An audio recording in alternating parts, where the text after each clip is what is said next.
guy's just like the fucking Joker or something.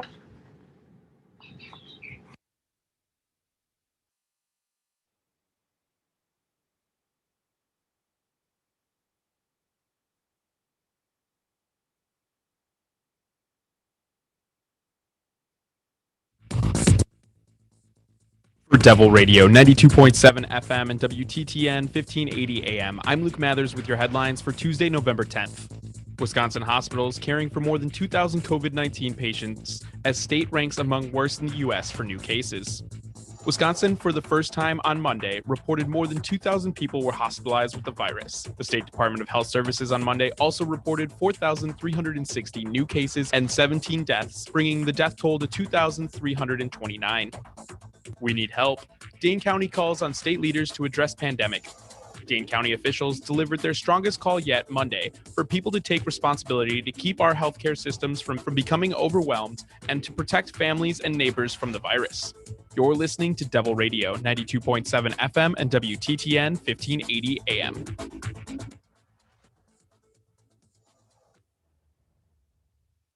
Warning, you are about to listen to the greatest radio show ever.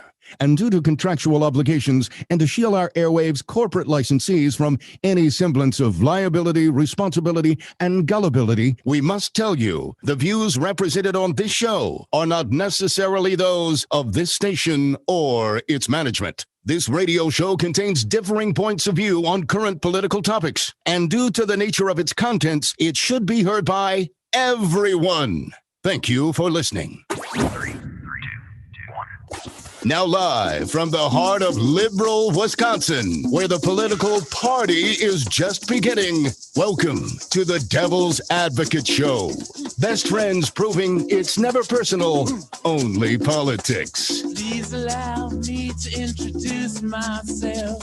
Now here are your hosts, Dom and Crute. Welcome to the Devil's Advocates Radio Show. Dominic, happy Tuesday, 1 week after the election. Crudy, happy Tuesday. You know, we counted down to the election, right? And now I'm thinking, I wonder if we need to start counting up from the day the AP called the presidency for Joe Biden. It's now 3 days later, and Donald Trump has yet to acknowledge anything. Well, he certainly did. He came out on election night and declared his glorious victory. Well, I declare I can slam dunk a basketball on a regulation rim. Doesn't make it so. Dominic, the Trump election fraud fiction tour, it's been going on at least since Saturday, right? We'd have to call it 4 days and counting. Yeah, at 4 the days. minimum. Yeah, it depends on how you look at it. Yeah, we'll call it 4 days. I like 4 days. Let's say 4 days. So for the last 4 days, these Republicans have been fighting math, fighting democracy. Hell, Dom, they're fighting reality. Well, that's but nothing they're new. Fighting. And what do you think they're trying to accomplish? Delegitimizing. It's a rhetorical question. Let me tell you what. I'm not clear. I know you have your opinion. I'd love to hear it, and I'll offer mine. Delegitimizing Joe Biden. That's the attempt. Because they don't believe it. The American people, the vast majority of them, they don't believe this. You know, so what is the percentage? The 33%, the hardcore Trump-loving Republican base. That's who they're trying to convince.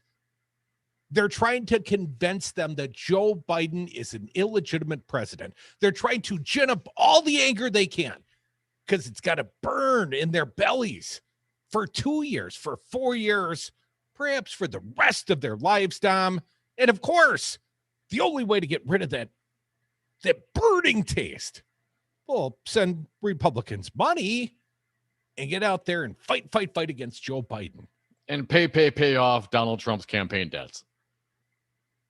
1,000 times match. I think that, that might be a benefit for them. I'm not clear, Crudy. I think in some regards, based on some of the reporting, they're just trying to acquiesce to this president, perhaps so he doesn't do something even crazier, holding the nuclear codes and all that, firing people at the Pentagon, another person now resigning. You're going to backfill that job with QAnon folks. So I'm not convinced. I wonder, are they really scared of this guy? I wonder, are the Republicans concerned about Donald Trump going even further off the rails than he already has? That's a legitimate thought that I have. Or are they off the rails with him? Have they joined him? Have the cult members drinking the Kool-Aid, if you know what I'm saying? Let's start with the Secretary of State, Mike Pompeo. We've got sound of Pompeo, I believe earlier today, talking about the glorious transition to a second Trump term. Played for the people. Cut 50, Fancy Brian. There will be a smooth transition to a second Trump administration. Right? We're ready. The world is watching what's taking place here. We're going to count all the votes. When the process is complete, there'll be electors selected. There's a process. The Constitution lays it out pretty clearly. The world should have every confidence that the transition necessary to make sure that the State Department is functional today, successful today, and successful with the president who's in office on January 20th, a minute afternoon, will also be successful. Is he thinking his guy is just going to bunker down? And if he's still in the White House 1 minute after noon on January 20th, what, he gets to keep the presidency? Is this their plan? Right. Well, it is the president. He is in real estate. I think he understands squatters' rights, but I don't think that will apply here. Now, perhaps we could give a guy like Pompeo the benefit of the doubt. We heard the audio. My understanding, he's the Secretary of State. Listen, my understanding, he had a little smirk on his face when he said it. But to your point, Crudy, yes, this isn't a stand-up gig. This is a Secretary of State. We're 3 days out after this election has been called. Okay, count all the votes. Absolutely do that. But then act like you understand what the reality of the situation is. Even if you come up with whatever you come up with, recounts aren't going to do it. You can recount the vote and Trump will lose again. So again, a lack of leadership, a lack of responsibility coming from this administration. Pompeo trying to be funny, perhaps. I'm not clear that he understands how serious this really is. And I am starting to get a little pissed off about this entire process and all the Republicans circling the wagons for Donald Trump. Let's get the freaking votes counted. Let's get this thing certified.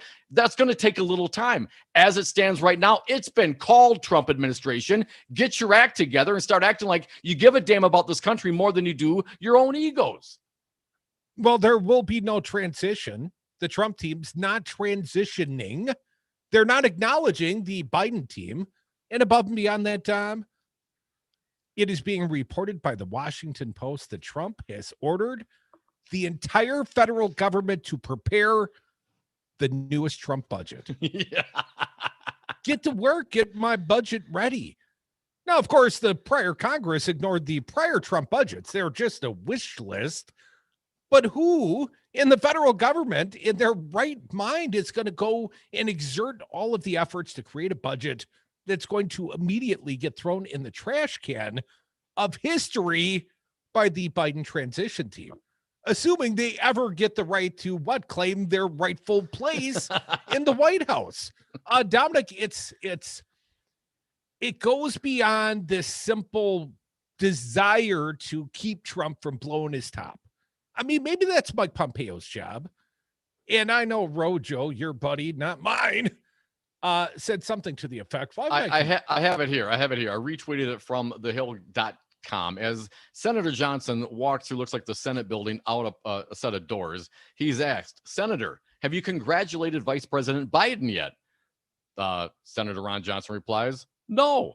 The reporter, why not? Johnson, nothing to congratulate him about. Senator Ron Johnson, hell, man, you're in charge of his governmental homeland security, government affairs. You got some concerns? Get some subpoena power, man. Why don't you take a look at some ballots if you're so concerned? It is this continued game that undermines the credibility of the election in this country. Well, above and beyond that, there's this matter of blind faith in the godlike leader, the Messiah, if you will, the Cheeto Messiah. And, I've been wondering, whatever happened to Michelle Bachmann and her very charming and flamboyant husband, Marcus? Well, she's made a reappearance in a very sort of preachy way, Dom. She is asking God to strike down the electoral results. These are not He is not a just God if he lets Joe Biden become the president. We've got some of the sound. This is the Republican Party. This is what they have become. And Michelle Bachmann, not currently a rep, but was a congresswoman for a number of years. And she is representative of this newest act, Played for the People. Michelle Bachmann, cut number 1. I ask, oh God, that you would take your iron rod. Oh God. And I ask that you would smash the clay jar of deceit in America. Smash the clay jar of delusion in the United States of America. Smash the delusion, Father, of Joe Biden as our president. He is not. Yeah. Would you take your iron rod and smash the strong delusion that Nancy Pelosi does have her House of Representatives? We don't know that. Smash it in Jesus' name. Smash, Lord, the takeover of the U.S. Senate by Chuck Schumer. Lord, smash it with your iron rod. Okay. I mean, if you're smashing the clay pot of delusion, either your God is not listening to, or there is no God, because you, woman, are deluded. What are you talking about? I don't even understand this stuff. My takeaway: she has a fixation on iron rods. Take your iron rod. Something I suspect that's not Marcus's nickname. He of the gay conversion therapy. Dominic, do we have more of Michelle Bachmann, or is that the entire thing? Would you take your iron rod and smash? And smash. Dot. Yeah, it's the dirty nature of Michelle Bachmann. I don't even think she can tell it, but subliminally. All right. Well, let's. I think she's got a fixation on iron rods. That's all I'm saying. Paula White. This one live streamed the other day, and we don't have the sound. I'll just read a little bit from the Business Insider. During a prayer broadcast live stream on a YouTube channel, White claimed that demonic confederacies were attempting to steal the election from Trump.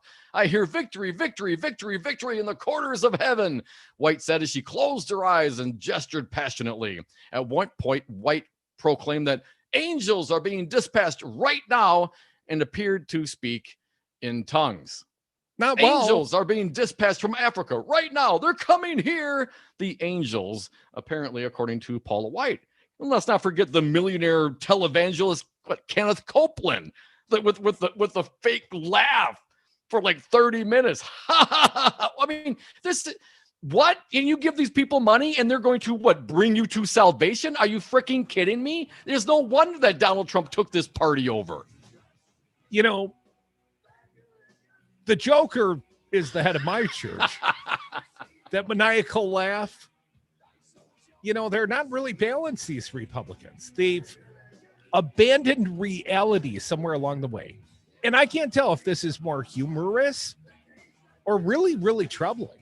I mean, apparently the Republicans' plan is to basically ignore the outcome of the election and play finders keepers with the presidency. Trump's just not going to leave. And as long as he's bunkered down 1 minute after January 20th at noon, he thinks he gets to be the president for another term. Crudy, you can break up with me, but I'm not leaving. You always leave something by the bedside. So I have to come back. Yeah, I know how it works. Come back with us. 844-967-2789. More Devil's Advocates on the other side.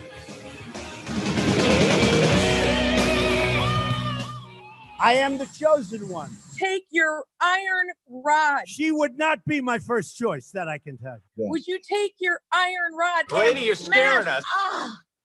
Dave from Community PC here. Now more than ever, we're relying on our computers to stay connected with family and friends. Looking for that perfect holiday gift for a family member who struggles with keeping everything up to date? Every day, more and more people are discovering the peace of mind that comes from a Tech Protect plan from Community PC. And it makes the perfect gift for anyone you need to stay connected with. Check out commpc.com to learn more. That's commpc.com. Community PC. We know what makes computers happy.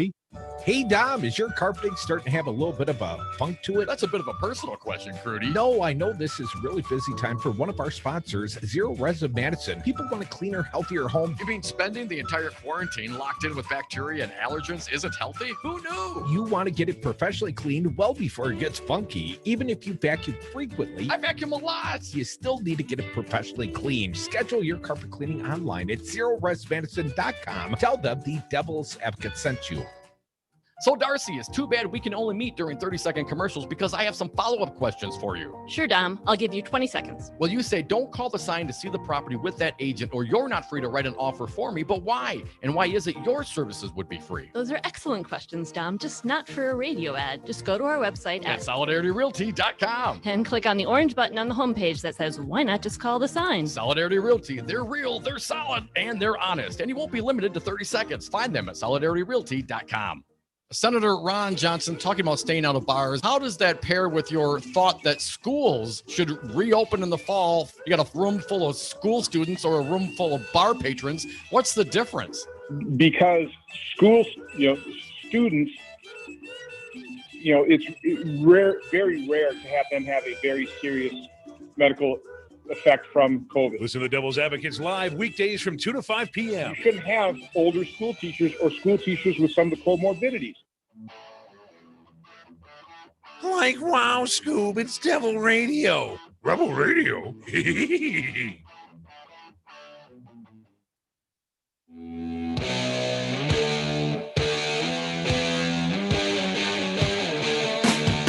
Women want them, men want to be them. Tom and Crute, all the Devil's Advocates. The irony is a little rich here these days. We are back. Thank you for listening to the Devil's Advocates radio show. I am Iron Man Michelle Bachman. Join us on the phones if you choose at 844-967-2789. Dominic, it would seem that the Republican Party has lost their frickin' minds. I got a piece over at the Washington Post. Opinion by Paul Waldman. Republicans have declared war on democracy itself. If you were gripped by a particularly naive hopelessness, you might have thought that the President Trump's defeat in the 2020 election would produce a brief moment of honesty and responsibility from the Republican Party.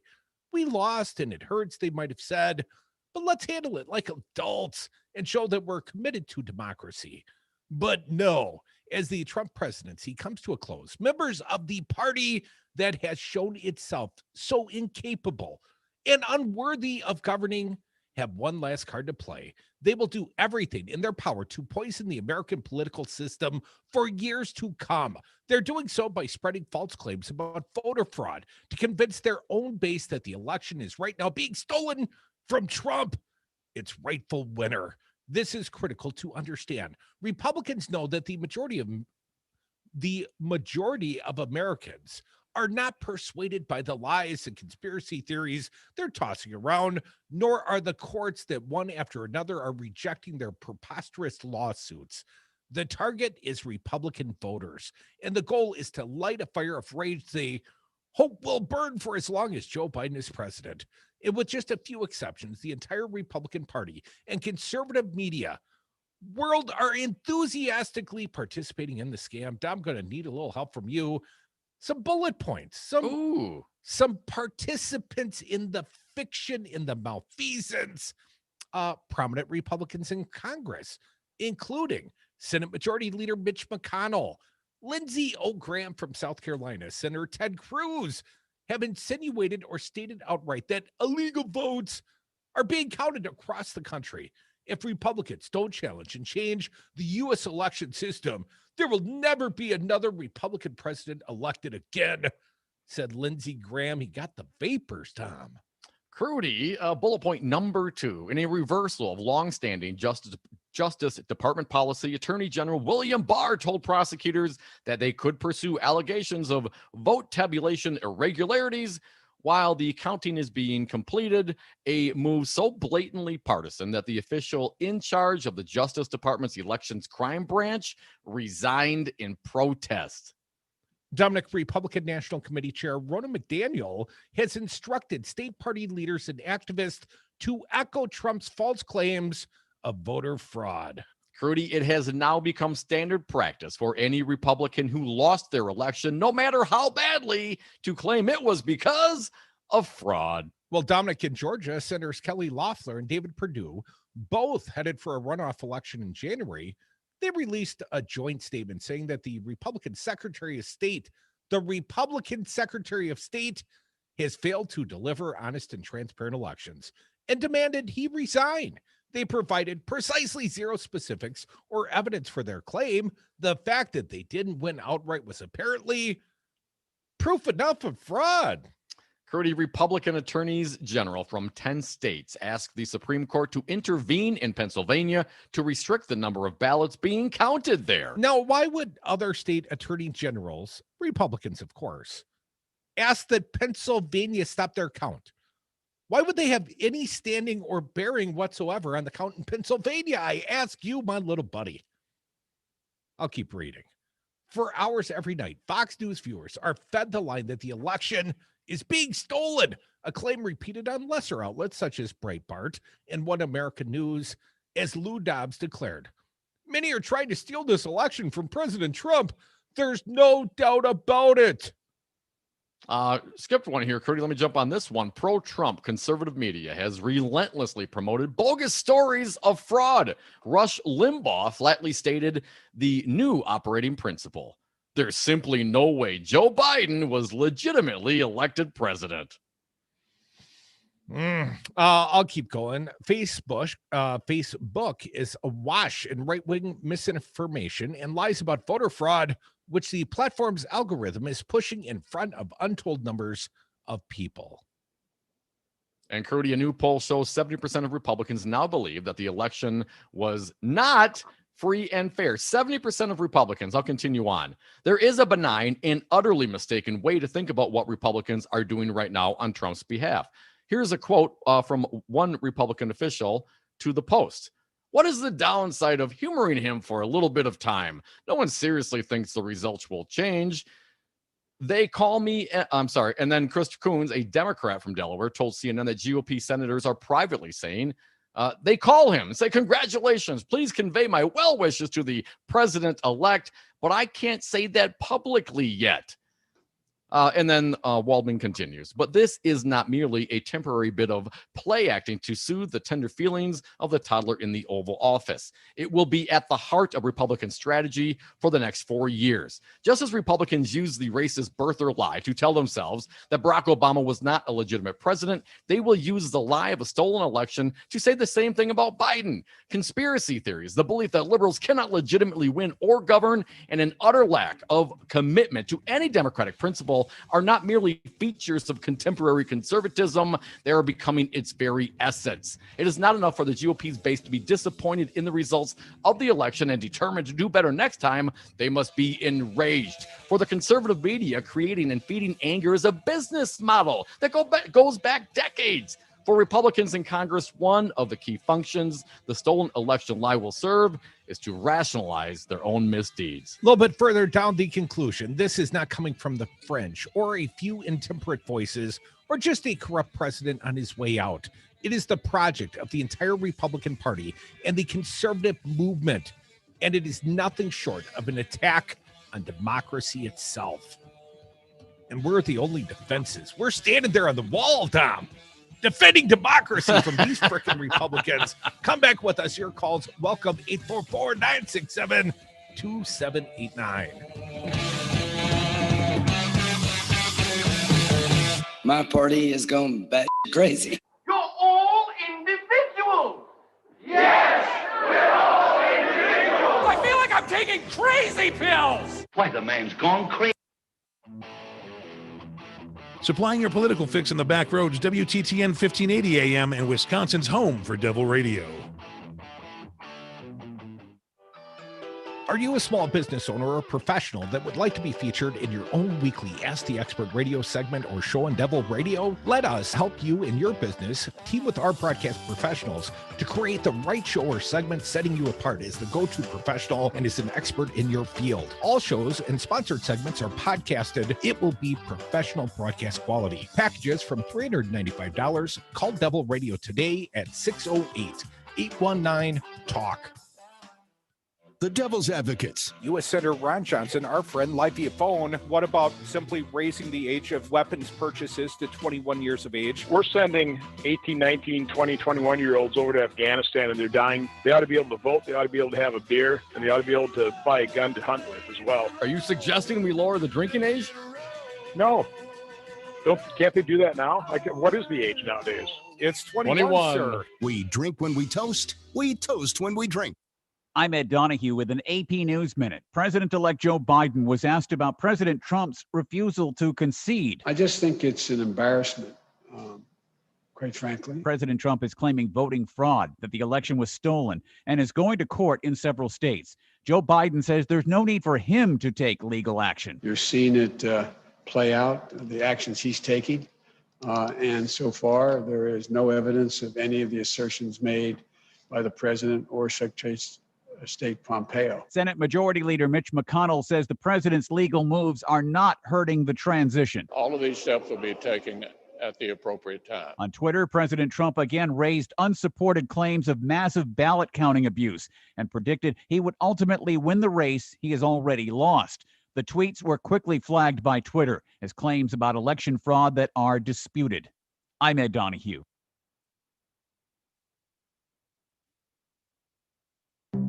At Fisher Investments, we do things differently, and other money managers don't understand why. Because our way works great for us. But it may not work for your clients. That's why Fisher Investments is a fiduciary, obligated to put clients first. It's the highest standard for a financial advisor. So what do you provide? Cookie cutter portfolios like the rest of us? No cookie cutter portfolios here. Fisher Investments tailors portfolios to meet each client's goals and needs. But you do sell investments that earn you high commissions, right? And make commissions when you make trades for your clients? No, Fisher Investments doesn't sell any commission investment products, and we never earn commissions on trades. So what's in it for you? Fisher Investments fees are structured so we do better when our clients do better. When it comes to helping clients achieve a comfortable retirement, we're clearly different. Visit FisherInvestments.com to find out why investors like you switch to us. Fisher Investments, clearly different money management. Investments in securities involve the risk of loss.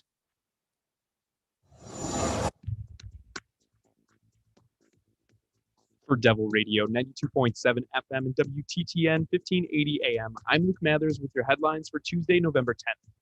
GOP lawmakers suggest Wisconsin electors choose presidential winner. State Representative Joe San Fillipo of New Berlin said he doesn't trust the election process or the outcome of results. Biden won the state with more than 20,000 votes. San Fillipo is calling for an outside audit into what he said was a wide range of irregularities that cast doubt on the results. There has been no evidence of any election fraud. The electors that were chosen on election day are legally bound to vote for the candidate that won the popular vote in Wisconsin. And if the legislature attempted to appoint its own substitute slate of electors, it's hard to see how that would be legitimate. UW-Madison law professor Rob Yablon said. Forecast of rain throughout the day today with a high of 62 degrees and a low of 29 degrees. You're listening to Devil Radio.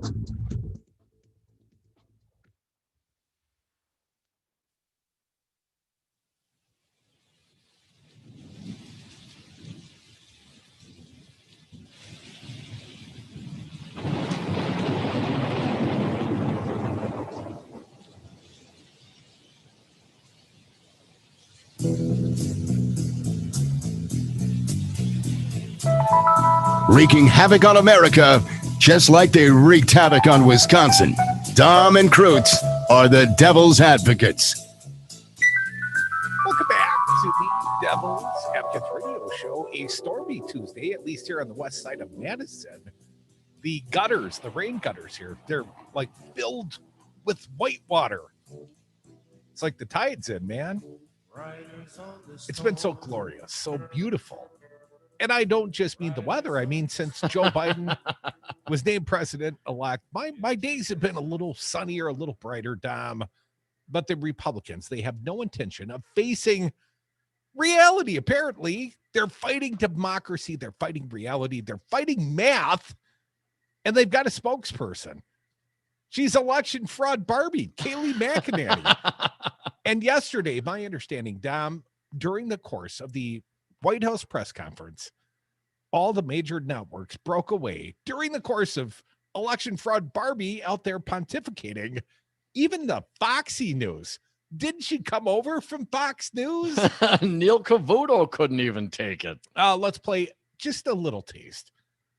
Election fraud Barbie, a little taste. Yes. So yes. we're going to play the things that everybody else cut away from because it was such blatant BS. But our audience can handle the truth.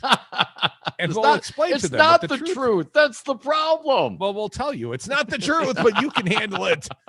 Election fraud Barbie, play it for the people. Kayleigh McEnany, cut 10 yesterday. Our position is clear. We want to protect the franchise of the American people. We want an honest, accurate, lawful count. We want maximum sunlight. We want maximum transparency. Okay, so far so good.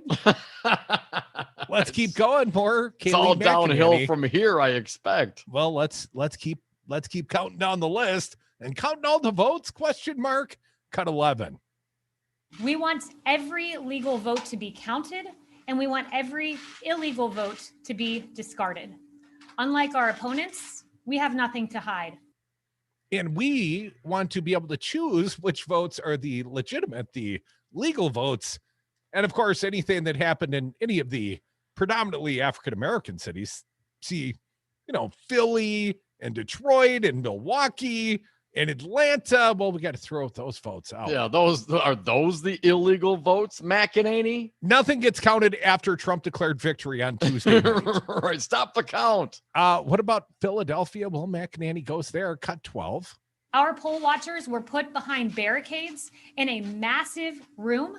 They were many feet from the counting process. And in fact, when you look at all of the tables, many hundreds of feet, in fact, from the tables in the very back. I think they were in New Jersey. They were so far away. No, again, my understanding is because of capacity limits, certainly some people were not allowed into the room, but at no time, to my understanding, was there ever a situation where there were absolutely zero Republican conservative volunteer onlookers. That is not true. Well, that's perhaps where she started getting flagged. A couple more Pennsylvania county disparities, according to election fraud Barbie, Kayleigh McEnany, cut lucky 13. Some counties set up satellite offices for backdoor early voting, whereas other counties did not. Some counties allowed pre-canvassing, where other counties did not. Backdoor early voting. If I backdoor early voted once, I've done it 1,000 times. Take your iron rod. Yeah, backdoor early vote. One more, Dominic. Oh, this is terrible. It's far from over. Play cut number 14. Election fraud Barbie. Is not over. Far from it. We have only begun the process of obtaining an accurate, honest vote count. She's just spinning the company line, Dom. Yeah, yes, that she is. And if doing so means you're a lying SOB, then okay. No, she promised she'd never lie to us. Dom. Oh, is that okay? That's right. That's not right. like Tucker Carlson. Tucker Carlson, literally, I didn't see it or hear it, but I did see a headline. Did he literally say that we all need to stop lying? All day long. We all do, Tucker? All of us? Or just those of us that actually sit up there and lie? I mean, I'm down. If you want to quit lying, Tucker, I would very much appreciate Dom, that. I bet if you went to the Raw story, you could probably find a news reporting about Tucker. But I want to go to the phones and our fair audience. They're always welcome here at 844-967-2789. Let's start with Sister Betsy. Going full Betsy on us. Welcome back. Oh, I'm out of energy. I know. I think I said several times that he's not leaving. And I never could have imagined that the Republicans would all support and back him on this total facade. I mean, it's like we're in idiocracy right before our eyes. It's unbelievable. Betsy, do you think the Republicans actually believe and will continue this narrative forever? Or do you think they're just, letting the petulant punk of a president blow off some steam until he, gets smacked down by a few more federal lawsuits? No, I think this is their ideology because they know they can never win an election ever again if it's free and fair. And until they get money out of politics, until they move to amend and change it, it's only going to get worse because, you know, the evangelicals now have the freedom to partake in the politics. And it's very dangerous now because you got Michelle Bachmann, you got that Pastor Kenneth.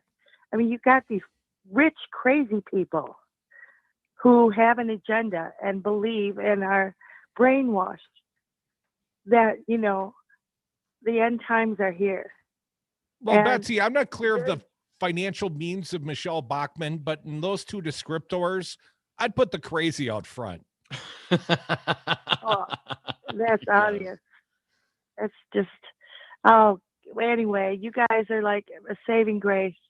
Thank God for you because between your whole program setup, it's my absolute sanity because you got to shine some light on this. And like every talking point the Republicans have are our talking points. They're just doing what, you know, we're all, it's just up is down, down is up. It's insane. Well, it just Yeah. continues, and that didn't change. And I guess I don't know if I really expected it to, Betsy. And thank you for the call, hon. I don't know if I really expected it to change just because Biden won. Trump's still here. His followers are still here. But it's not. What do you every mean single... Biden won? Trump won so clearly. If It's it not weren't for all the Republicans. illegal votes. Let's give acknowledgement where acknowledgement is due. Senators Romney, Murkowski, Ben Sass, and I believe Susan Collins have all come out and congratulated Joe Biden on his victory. A small minority of conscientious objectors. How many of those very same senators voted to acquit Donald Trump at his impeachment trial? I understand that. All but of them we're except not talking about Romney? impeachment now. We're talking about the validity of the election. And we can go down that road, and we have lots of criticism for those folks on other issues. That is not the topic here. We got 4 Senate Republicans who have acknowledged. And as Joey Garrison reports in the USA Today, updated today, 31 former House GOP members urged Donald Trump to accept Joe Biden election win. Now, it's easy when you're a former member of the U.S. House to do anything. I'd like to hear some of the current members, Republican members of the U.S. House, say something, but it is not all Republicans. It's just very many of them. Dominic, a tornado watch has been issued across most of southern Wisconsin. So, you know, be careful out there. Keep your eye to the sky. We'll update you as weather details merit. But Dominic, let's not exempt Wisconsin Republicans from the crazy. I've got an article here. Patrick Marley at the Milwaukee Journal-Sentinel. Wisconsin Republicans seek issues. They're looking for issues they can raise in a recount, but no major problems have surfaced. That won't keep them from looking. As Republicans pursue a long-shot chance of overturning the presidential results in Wisconsin, they're focused on absentee voter addresses, the state's residency requirement, and a flash drive that was briefly left in a counting machine. Uh-oh. It wasn't Kathy Nicholas's flash drive, was it? We hope not. With a lead of more than 20,000 votes by President-elect Joe Biden, Republicans would need to find something momentous to shift the state's results to President Donald Trump. And in the unlikely scenario that Biden loses Wisconsin's 10 electoral votes, he could still claim the presidency because of his victories in other states.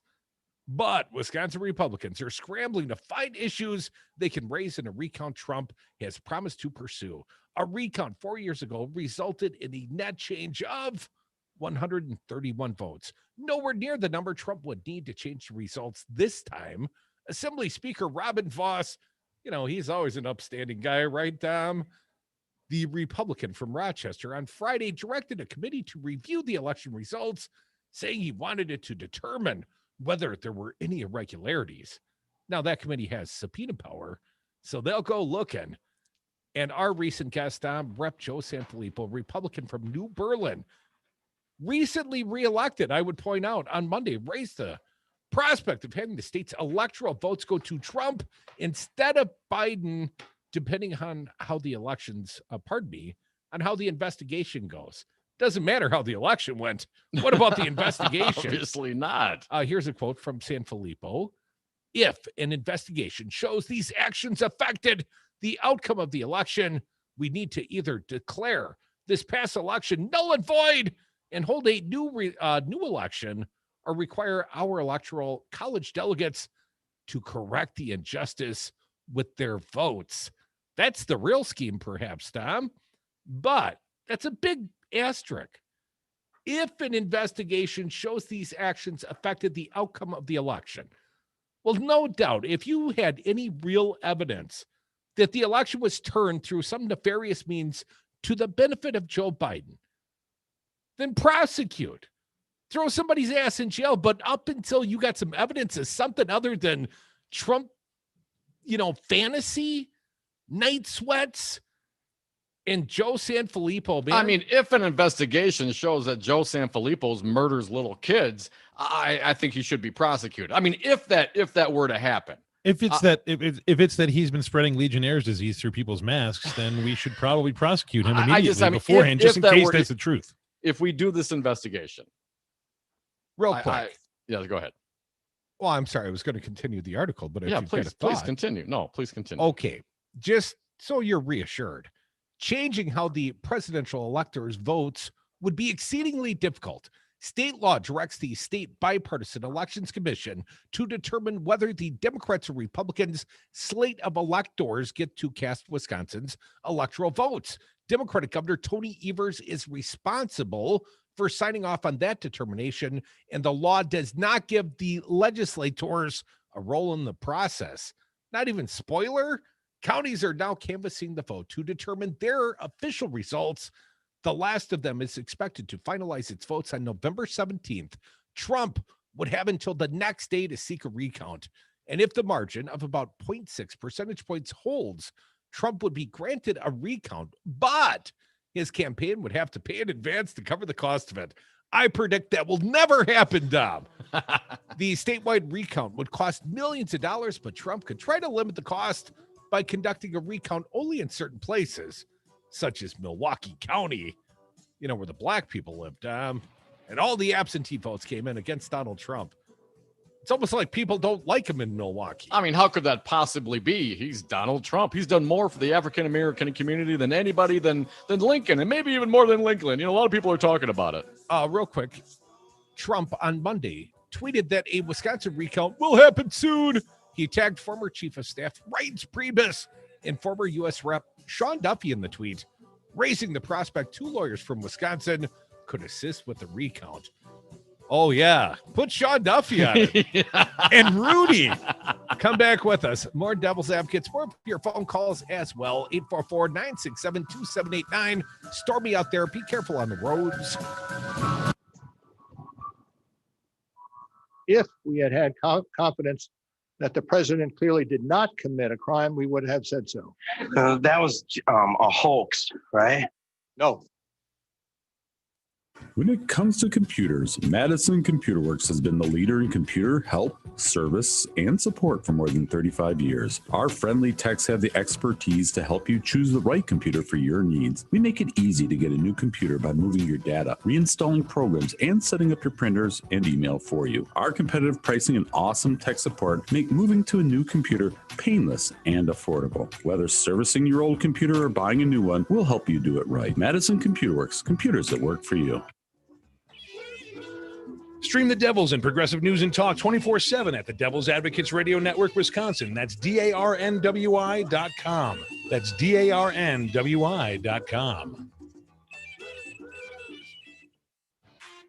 Hi, this is Dom from the Devil's Advocates inviting you to join us on Patreon.com. Patreon allows for our audience to access exclusive programming not available anywhere else and gives you the ability to directly support the greatest radio show ever. History's patrons have supported the works of Michelangelo, Leonardo da Vinci, Monet, and now with your support, the Devil's Advocates. So please go to Patreon.com and search the Devil's Advocates to pick your subscription. That's Patreon.com and the Devil's Advocates, the greatest radio show ever. The Lazy Wolf Lounge is Madison's East Side place for friends and family. Whether it's for lunch or dinner, you know you're in for a tasty treat. Awesome apps, burgers, pizza, and the best fish fry in Madison. And join us to cheer on the green and gold with 50-cent wings, beer bucket specials, and free Jell-O shots with every Green Bay touchdown. Plenty of TVs inside or out on the patio. The Lazy Wolf Lounge, 1617 North Stoughton Road, and online at lazywolflounge.com. My mother was very familiar with her neighborhood, but one day she stopped at the stop sign and she wasn't even really sure where she was at. When something feels different, it could be Alzheimer's. Now is the time to talk. A message from the Alzheimer's Association and the Ad Council. From Bernie to Biden to even Trump supporters, Devil Radio is the political fix for every Wisconsinite. Always streaming at darnwi.com.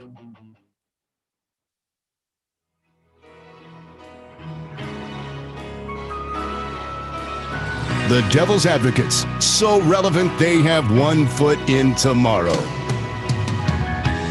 And we are back. Thank you for listening to the Devil's Advocates radio show. Phone lines are open. We'll get to them shortly at 844-967-2789.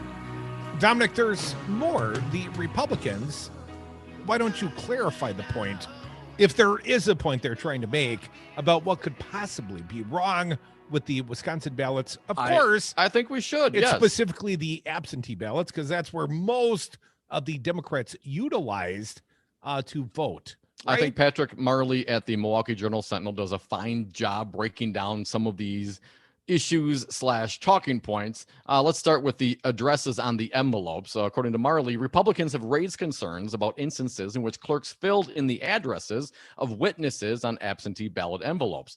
Absentee voters in Wisconsin place their ballots in envelopes that they must sign before returning them to local election officials. They must also have a witness sign the envelope and provide his or her address. If the voter's signature, the witness's signature, or the witness's address is missing, the vote won't count. Before the election, clerks contacted voters if they identified problems with the envelope so they could fix them. The State Election Commission told clerks they could add the witness's address if they were able to determine what it was. They were able to find this information in many cases by looking at voter registration records, talking to the voter, or talking to the witness. Former state Supreme Court Justice Michael Gableman and some Republicans contend the witness, not the clerk, is the one who is supposed to fill out the address information. Here's a quote from Gableman. The one meaningful path that the president would have in Wisconsin would be to challenge the, I believe, illegal clerks writing in the addresses for absentee voters' witnesses, Gableman said in an interview. State law does not explicitly say who must provide the address information, and Republicans on the commission have backed the policy allowing clerks to fill it in. Let me repeat that. Republicans on the Wisconsin Election Commission backed the policy allowing clerks to fill it in. The issue first arose in 2016. That year, Republicans on the commission put forward the guidance to allow clerks to fill in the missing information. The guidance was approved unanimously after the commission consulted with the then Attorney General, Brad Schimmel, a Republican. In Milwaukee, election officials use red ink when they fill in witness information. Clerks in other areas use different methods to show when they filled in the information, such as by adding their initials. So an issue that's not really an issue that unanimously Democratic and Republicans found a solution to, because people generally want their votes to count. Well, don't count on the Republicans wanting your votes to count, not if you're from Milwaukee. Real quick, I got a recent email from the Trump team. It's entitled, Recount. Friend, we will not give up. The Wisconsin results are too close. Despite the ridiculous public polling used as a voter suppression tactic. What? Wisconsin has been a razor-thin race, as we always knew it would be. There has been irregularities in several Wisconsin counties, which raise serious doubts about the validity of the results. We are requesting a recount, all caps. We cannot let the left go unchecked any longer. There are too many irregularities and room for potential deception to give up now. We need to fight back. I'm trying to, show you where the all caps are, but we can't do it without your help.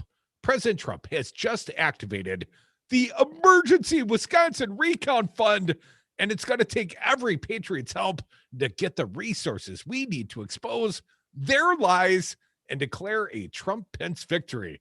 You know, they're lies because they're declaring Joe Biden's got the math. Your support is so critical to President Donald Trump is giving you the opportunity to increase your impact by 1,000%. Whoa. And here's how that math works, Dom. Tell me more. If you contribute just $5, that is equal to $55. Or if you contribute $20, that's equal to $220. But no one explains the multiplier effect exactly, because wouldn't someone else just be giving that money? Is it? I've never understood these campaign multiplier effects, but you know, the alternative emails from the Trump campaign, you know, they've become quite threatening. Give me all your money or I'll kidnap your kids. Well, it's almost like tithe the church or you'll burn in hell. But you know, who's saying? No wonder why it works. 844-967-2789. Let's get to it. Pizza Box Mike, you are up. Welcome, my friend. What do you got for us today? Hey, Michael. Hey, well, I think while the Republicans are dinking around with this voter fraud stuff, we should be really looking into the PPP fraud of all the payments that went out to people like Robin Voss or Kudlow's wife. I'm assuming that a lot of legislators took money for their businesses where other people, like friends of mine that had a family restaurant for over 20 years, and they're still closed, man. They didn't get nothing. They didn't get a damn thing. And I'm telling you, it's like the biggest fleecing we've ever seen, and nobody's talking about it. Although I did read some articles on it, and I think we need to start investigating. If, per se, Robin Voss took all this money and even more, who knows? Maybe he got, a $1,200 check, too, while he was getting paid $50,000 a year to do nothing. Well, I suspect his wage as the Speaker of the Assembly chump change compared to what he makes at the Popcorn Endeavor, and he, of course, had to disclose he accepted between $150,000 and $350,000 in PPP relief. But when you talk about the fraud, part of the representation, and we did seek the relief, and we got a little bit in Milwaukee before it was all said and done, but it is predicated on your payroll. And the assumption is if the PPP money wasn't there, you're going to fire people. But some endeavors, let's say popcorn businesses, why would they suddenly go under in the course of a pandemic? If anything was noted, people were shoveling in the popcorn and everything else during the pandemic. I think he did not need the money, potentially. I don't know his personal finances, but part of the representation you made was if you didn't get the PPP money, you wouldn't be able to continue operating. And I suspect there were a lot of viable businesses that said, it's free money, I'll take it. And not only did he not need it, he didn't deserve it. And I guarantee you, if we check into this guy, I want to get into his ass big time. And I don't mean that in, you know what I mean. Hey, eat my ass kind of thing. Careful what you do with that iron rod, Pizza Box. Thanks for the call, Mike. And to that point, I've seen some headlines and I have not dove into it. But yeah, apparently lots and lots of fraud in that PPP. Perhaps there should be some congressional investigations to remedy that. It reminds me of the old Scott Walker days when people used to go to Weedick, they called it back then. And, you get some money and you buy yourself a Maserati. And the good old days. You just never pay it back. It was the PPP before there was a PPP. More devils. I'd rather owe it to you forever than never, ever pay you, Michael. And we'll take more of your phone calls at the top at 844-967-2789. Be patient. Hour 2 is next.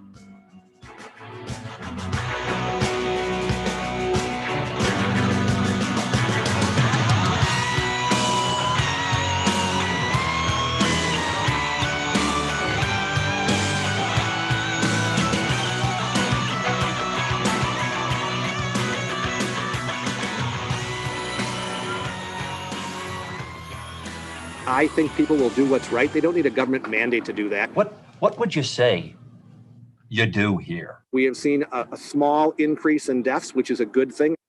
Wash your hands, avoid sick people, and touching your face. There are everyday actions to help prevent the spread of respiratory diseases. Visit cdc.gov/COVID-19. Brought to you by the National Association of Broadcasters and this station.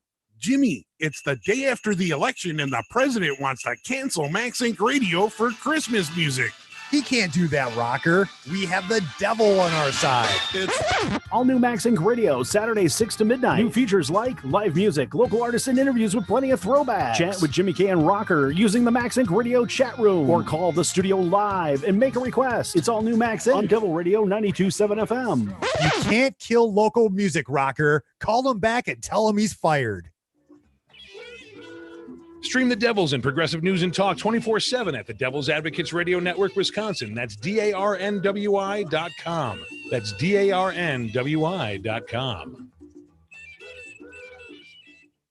You are listening to WTTN 1580 AM Columbus and W224 EG 92.7 FM Madison. Always streaming at Talk 92.7 FM. AP News. I'm Ed Donahue. President Trump and Republicans are refusing to acknowledge Joe Biden's election win. The AP Sagar Magani reports Joe Biden is shrugging it off. The president continues making baseless claims of electoral fraud. And with a grin, Secretary of State Mike Pompeo brushed aside the election's results. There will be a smooth transition to a second Trump administration. Biden himself smiled when told of Pompeo's comment and downplayed the GOP resistance to his transition. Does not change the dynamic at all in what we're able to do. And while things like intelligence briefings would help, they're not vital right now.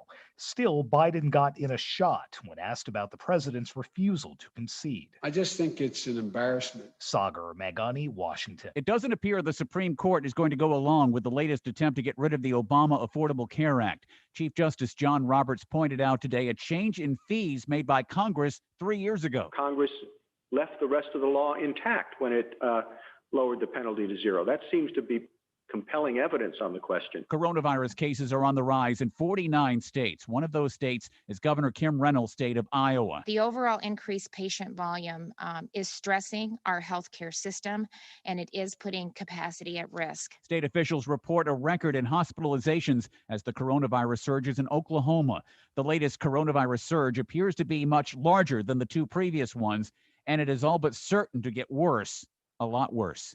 Local health officials aren't convinced, but 28 employees of the election board in one of Missouri's largest counties tested positive for the coronavirus. A director believes they most likely got infected from voters. Republican Tom Tillis has won re-election to a Senate seat in North Carolina. Optimism over a coronavirus vaccine is still there on Wall Street, but stocks are mixed at the close. The Dow is higher. This is AP News. At Fisher Investments, we do things differently, and other money managers don't understand why. Because our way works great for us. But it may not work for your clients. That's why Fisher Investments is a fiduciary, obligated to put clients first. It's the highest standard for a financial advisor. So what do you provide? Cookie cutter portfolios like the rest of us? No cookie cutter portfolios here. Fisher Investments tailors portfolios to meet each client's goals and needs. But you do sell investments that earn you high commissions, right? And make commissions when you make trades for your clients? No, Fisher Investments doesn't sell any commission investment products, and we never earn commissions on trades. So what's in it for you? Fisher Investments fees are structured so we do better when our clients do better. When it comes to helping clients achieve a comfortable retirement, we're clearly different. Visit FisherInvestments.com to find out why investors like you switch to us. Fisher Investments, clearly different money management. Investments in securities involve the risk of loss. Do you know the Devil's Advocate started as a podcast, just two buddies talking into an iPad because we thought we had something to say? Do you have something to say? Let Devil Radio guide you. Launch your own broadcast quality podcast. Utilize our studios and staff, our hosting platform, and we will even promote your podcast on Devil Radio. Monthly packages start at just $295. Devil Radio's podcast platform to launch immediately after the election. Call today to learn more. 608-819-TALK. Stream the Devils and progressive news and talk 24/7 at the Devil's Advocates Radio Network, Wisconsin. That's DARNWI.com. That's DARNWI.com.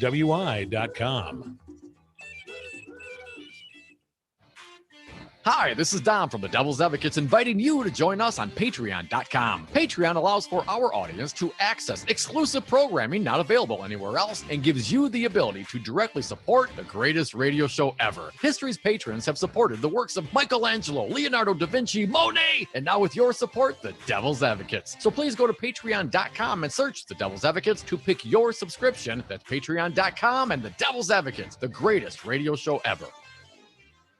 Social distancing slows the spread of coronavirus, so stay a minimum of 6 feet away from others and stay home if you can. More info at coronavirus.gov. Let's all do our part, because we're all #AloneTogether. Brought to you by the Ad Council.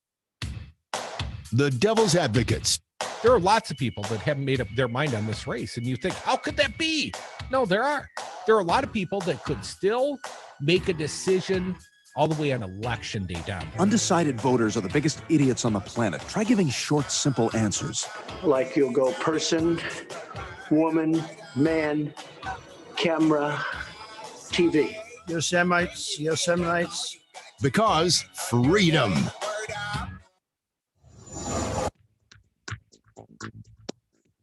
For Devil Radio, 92.7 FM and WTTN 1580 AM, I'm Luke Mathers with your headlines for Tuesday, November 10th. Dane County Board rejects tear gas ban and cuts to Sheriff's Office in approving incredibly difficult budget. The Dane County Board unanimously approved 2021 operating and capital budgets Monday with limited new projects compared with prior years, but funding that prioritizes affordable housing, mental health, and helping the county's homeless.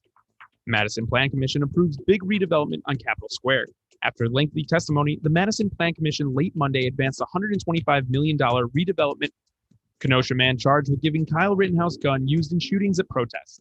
A 19-year-old Kenosha man who told police he bought the rifle and who drove Rittenhouse back to Antioch, Illinois after the shooting in Kenosha is facing felony charges for his role in providing the gun used in the shootings. You're listening to Devil Radio 92.7 FM and WTTN 1580 AM. Warning, you are about to listen to the greatest radio show ever. And due to contractual obligations and to shield our airwaves corporate licensees from any semblance of liability, responsibility, and gullibility, we must tell you the views represented on this show are not necessarily those of this station or its management. This radio show contains differing points of view on current political topics, and due to the nature of its contents, it should be heard by everyone. Thank you for listening. Now live from the heart of liberal Wisconsin, where the political party is just beginning, welcome to the Devil's Advocate Show. Best friends proving it's never personal, only politics. Please allow me to introduce myself. Now here are your hosts, Dom and Crute. Welcome back, hour 2 of the Devil's Advocates radio show. 7 days after Election Day, 4 days after all the major media declared the race to Joe Biden, Republicans have taken the attitude of, never happened. Dominic, here's a question I have for you, and we'll move on topically in a minute. You still got the Joe Biden sign in your yard? I do. Not for any particular reason other than I just haven't gotten out there to throw it away. Too lazy to walk out to the front yard? I come and go quite a bit. It just hasn't been a priority. Now, I'm purposefully leaving my Joe Biden sign. You are? On the Okay. yards. So Yeah, it's not yeah. you just being lazy. You have a purpose for this. No. I Oh, meant okay. to do that. First someone brought it over and put it in the yard, and I thought that was so nice. I thought I'd leave it there. And also, wait for someone to pick it up and take it away? Well, I'm just wondering, that would be an ask I'd have to make on the radio. I'm not asking anyone to steal or remove my sign. I'm just trying to hold up, the victor sign. And I think as we see more and more of the Trump signs quietly disappear and the Trump flags get folded up and, retired, put someplace, next to the Klan outfits at home, I think the less and less Trump signs that we see, that will be an indication that the Trumpsters are accepting reality. But you'll still see lots of Trump signs. You can bet on it. But beyond that, Dom, the other false alternative reality that these Republicans are going through. What Donald Trump tell us after the election, come November 4th, we'd never hear about the COVID again. Well, how we doing with that here in the state of Wisconsin, Dom? A terrible day today, Michael. The Milwaukee Journal Sentinel reporting from the state, from the Department of Health Services, Tuesday, reported the worst day of the pandemic yet. Not what Donald Trump said.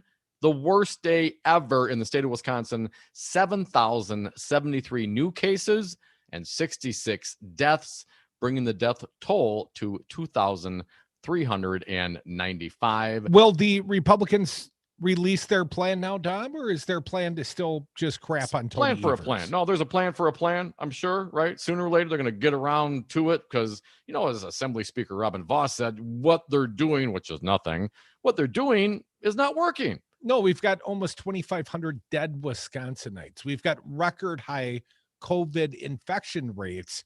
Well, Dominic, the plan should be stop testing so many people. Yeah, it's a testing. Also, unfortunately, Crudy, as of Monday, there were 2,003 people hospitalized with the virus, including 396 patients in intensive care units. Both of those numbers also all-time highs. And the average positivity rate also hit a new high, 36% on Tuesday. That measure looks at first-time positive tests over the last 7 days. So the 7-day average now at 36%, Curdy. And we tested 7,073 infections out of 19,999 tests, which equals a 35% infection rate, which is actually a tad lower than the 36% 7-day running average. This is a disaster. The average number of new cases also a new high. Average number of cases. So we can just assume tomorrow and the next day we'll have another 5,835 tomorrow, another 5,835 the next day. If you want to project forward with no meaningful effort anywhere other than, well, maybe we'll wear a mask if we want to. No leadership from the Republicans. And frankly, what is Governor Evers? Is he going to do another mask mandate? What are they doing? Apparently, the Supreme Court, on the day that it expired here in the state of Wisconsin, Supreme Court said, no, that was done wrong. You didn't use the proper process. Okay, whatever. What are you doing now? Republicans, Democrats, Voss, Governor Evers, where are we at? I mean, the 2,000 people are in the hospital today with this virus. 2,000.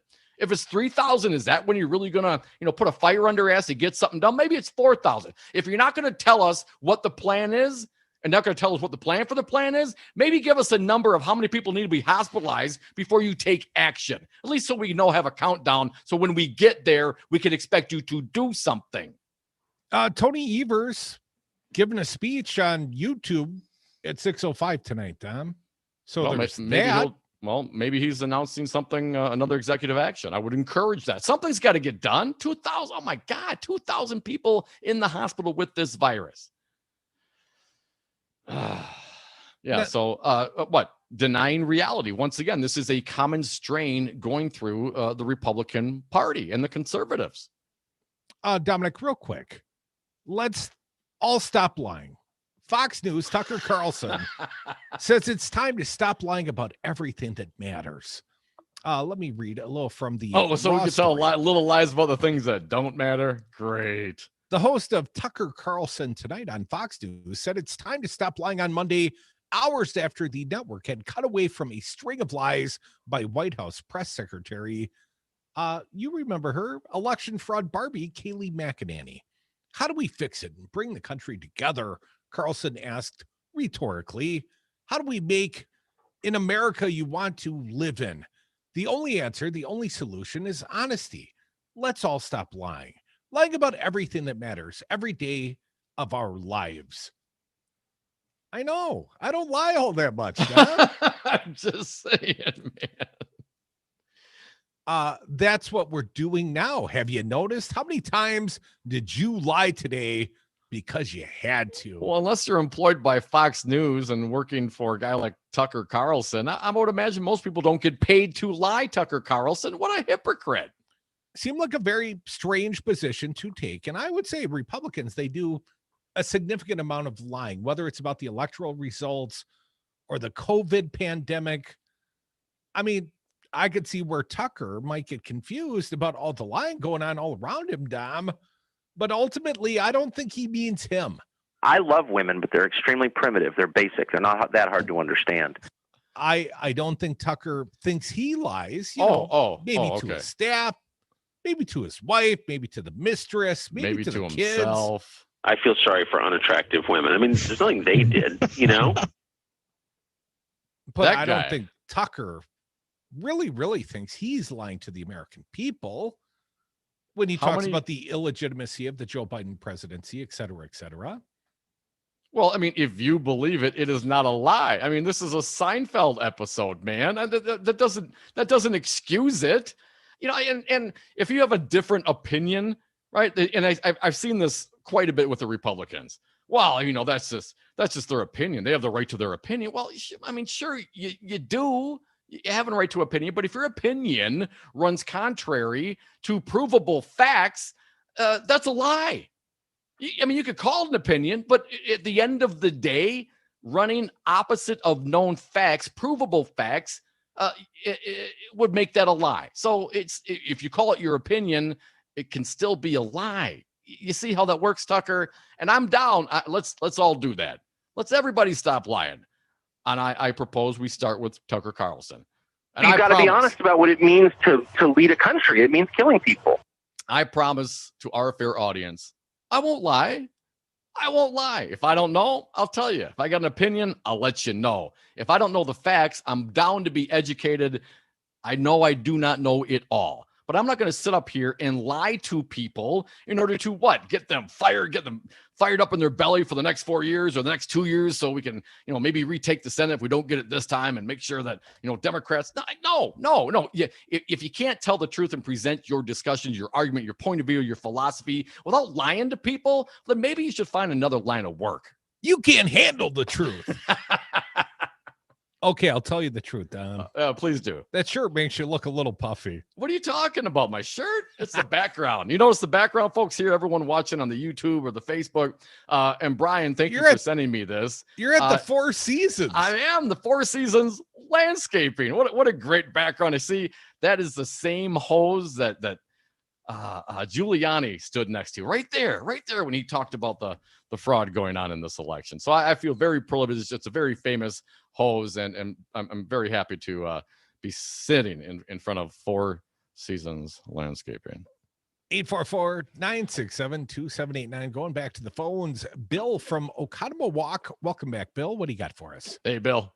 Hey, thanks for your effort. You know, it's stations like yours that help Biden win, and I've got to say thank you. But moving on, I think Pizza Box Mike hit the nail on the head. We've got a desperate party, especially a desperate president. If he loses the protection of the office, he knows he's fair game. It's even been mentioned that he admitted he's fair game. So this is his last-ditch effort. But if we collectively don't give him the ability to be heard and we ignore it, like, yeah, go ahead, whatever, you know, sue everybody, sue Canada, sue whoever you want, it's not going to change anything. And we move on. He doesn't become relevant. But if we give him an audience, he becomes very relevant. And I truly believe this guy could cause the end of the far right wing of the party for good if we treat it that way. Thanks for giving me the airtime. Hey, thank you, Bill. I just want to clarify a couple of things. Are you suggesting we blame Canada? And while the right wing may not be as focused without their current leader in the White House, you know, the hardcore racist types, the fascist types, the hardcore religious types, they're not going away. They'll just, you know, steer their eyes to some other leader that they can, you know, follow around authoritarian like, because that's in their nature to do so. So while I'm glad they're going to maybe be a little rudderless for a short time, this is a continual battle, man. This never goes away. This is, you know, this is gravity and energy combined. Take off, eh? Gonna need some more Elsinore beer. Come back with us. We are the Devil's Advocates, taking your phone calls at 844-967-2789. By the way, on November 4th, you won't hear about it anymore. Whoever says that is a stupid idiot. Hey, well, I don't think science knows, actually. You're so stupid! It is what it is. I'm Rocker, and this is my vodka, distilled right here in Madison, made from corn and gluten-free. Try Rocker Vodka at Sal's Dark Horse on Livingston or Sugar River Pizza in Verona. Find Rocker Vodka at Star Liquor, Woodman's, Willie Street Co-op, Vic Pierce, Steve's Liquor, Total Wine, Miller & Sons, and more at rockervodka.com. Five Nines, your local single-source IT solutions provider, specializing in cloud technology, consulting, servers, networks, and hosting. We manage your IT so you can focus on running your business. Enjoy technology. Enjoy 59s.com.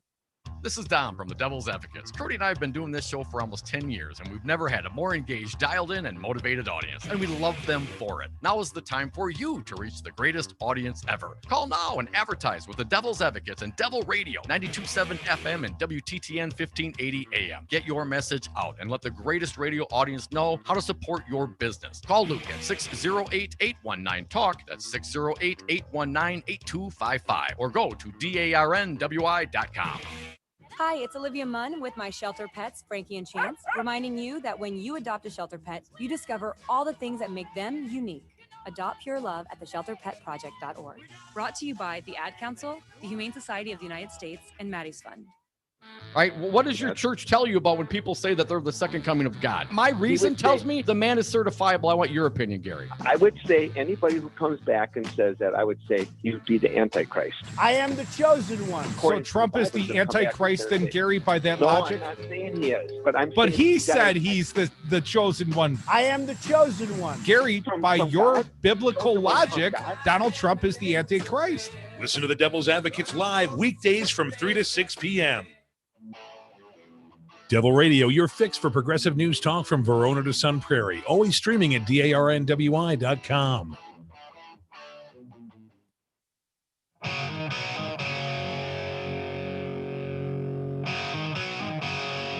%60 of the time, they're right every time. Dom and Krutz are the Devil's Advocates. And we're back. Thank you for listening to the Devil's Advocates radio show. Phone lines are open. You can join us at 844-967-2789. Dominic, the Supreme Court is taking a third bite at the Obamacare apple. Oral arguments going on today. It's kind of a BFD. Real quick, before we talk about that, we've got an expert to help us understand what could happen next. James Santelle, former U.S. attorney, is going to grace us in the 4 o'clock happy hour. So you got to stick around for Jim Santelle and be a little more patient on the phones. Wanted to talk about Clarence Thomas for just a moment.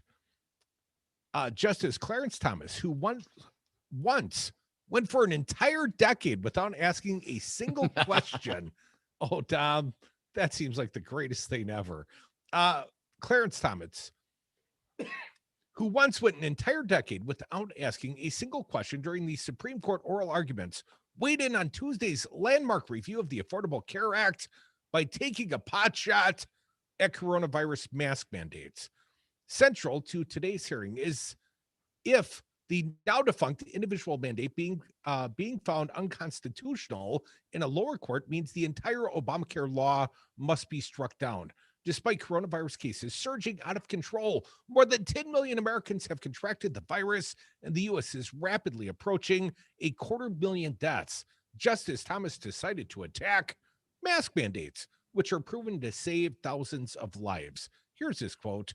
"I assume that in most places there is no penalty for wearing a face mask or a mask during COVID," Justice Thomas said, was the most far-right jurist on the Supreme Court until Amy Coney Barrett's recent swearing in.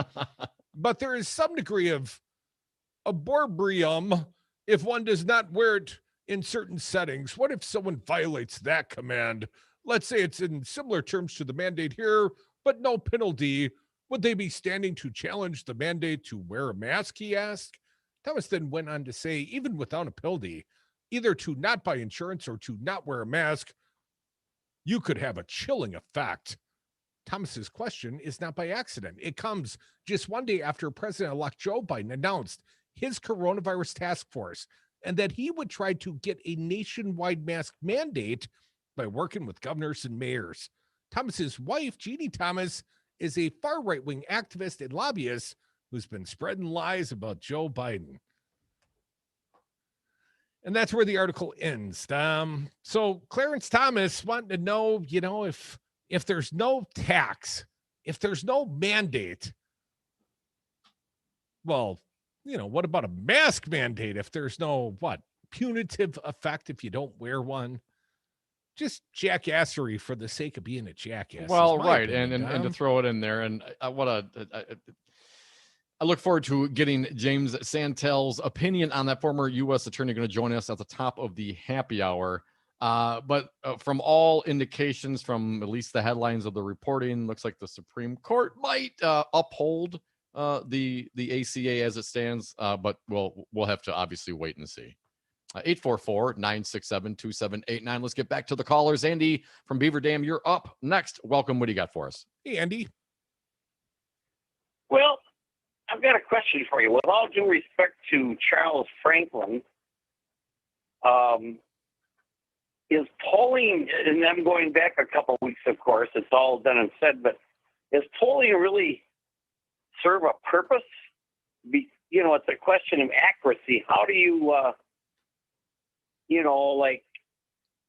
worked so hard, for example, on Texas to see if they could get that Biden. And yet Wisconsin was a lot thinner than what they thought. They were ahead by 7 or 8 points. And, is that really a way to gauge where the voters are at, Well, apparently not an accurate gauge, Andy. And I've always said that Charles Franklin has a propensity to undersample Republicans. No, that's not at all what you say, Andy. I would say this, polling is a statistical game, right? And sometimes, some pollsters will weight it and some won't, depending on who the pollster is. Now, we had the Loras college poll way back in the day in 2016. He was off by 20 points, Andy. We talked to Franklin in this regard. You can't make people tell you the truth, right? And we know we've had producers just in the past. As Tucker Carlson. We've had producers in the past, and doing politics for a long time on the radio, Andy, who literally told us, no, whenever I get called, if I get called, and I've gotten called, I lie. I lie to the pollsters, because that is, something they feel is entertaining to them, and, trolling the libs, or, trying to put out misinformation, or some folks genuinely believe that, it's really none of your business. So you're going to ask a question, I'm going to tell you a lie, because it's none of your business. Whatever the motivations are, the numbers are the numbers. You can only deal with what you get in front of you. And then if you start weighing those statistical averages, that's when I think you really start getting into some trouble. I think, and thank you for the call, Andy, I think it's far more likely that you'll get accurate answers on specific issues than actual candidates at this late hour. Mark from the SAC, welcome back. Can give you about a minute here, Mark. Hey, Mark. Hey, guys. Good news from the doctor today on my scan, so that's cool. Excellent. But I noticed that Kel Thomas exonerated Michael Flynn. That as far as I'm concerned, Kel Thomas can stand on the gibbet alongside treasonous Michael Flynn if they ever did the hanging like they used to do of traitors. And for all these liars, when do we start using? I mean, Amy Comey says we can start using the C word because apparently the N word is just fine. For these lying liars and for all these Republicans that are lying, time to call them out and just call them, all the nasty words we in being polite are not supposed to do. And maybe it's time to start, they're getting the verbal barbs out and giving them to them full bore. Well, Mark, as long as you don't do that here on this fine radio program, because right now Trump is still the president and he still controls the FCC. Come back with us. More Devil's Advocates, more of your fine opinions at 844-967-2789.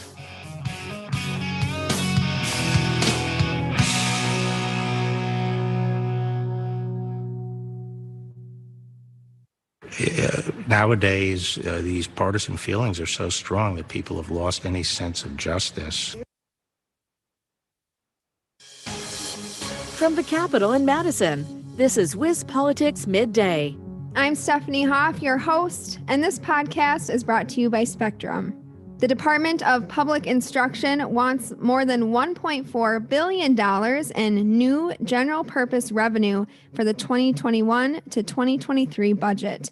DPI says the money will be used to boost school aids, special education funding, and support for mental health.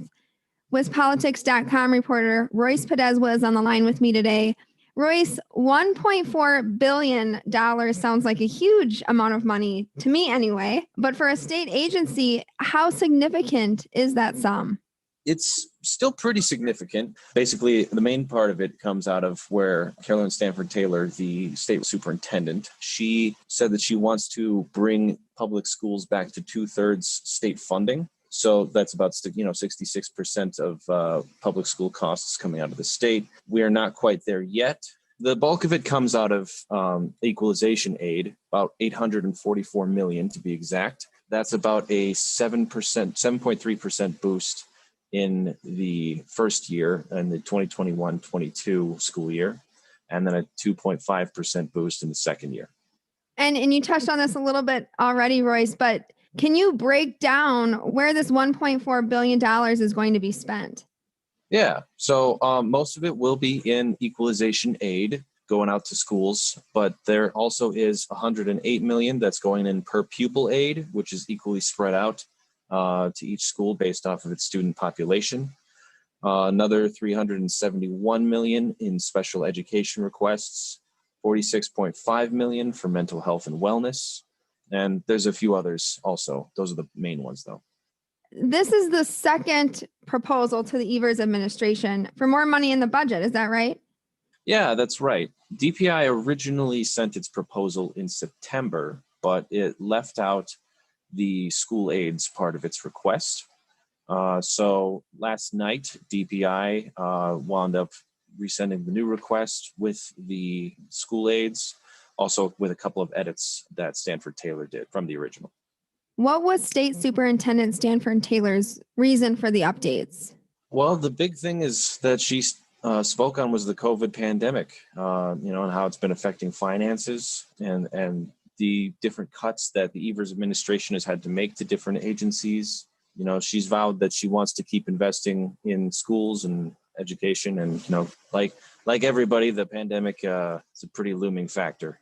And I take it this looming factor may exist also in the likelihood that Governor Tony Evers and the Republican-led legislature will even approve this.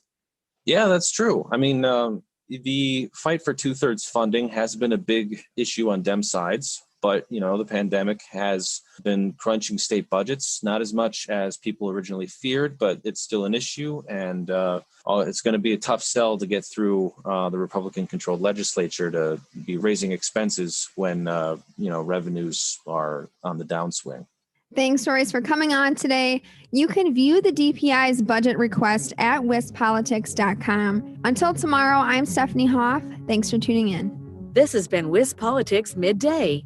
For more state government and political news, visit WizPolitics.com. There are everyday actions to help prevent the spread of respiratory diseases. Wash your hands. Avoid close contact with people who are sick. Avoid touching your eyes, nose, and mouth. Stay home when you are sick. Cover your cough or sneeze. Clean and From Portage to Watertown, Devil Radio on WTTN 1580 AM is essential radio to get you through your day.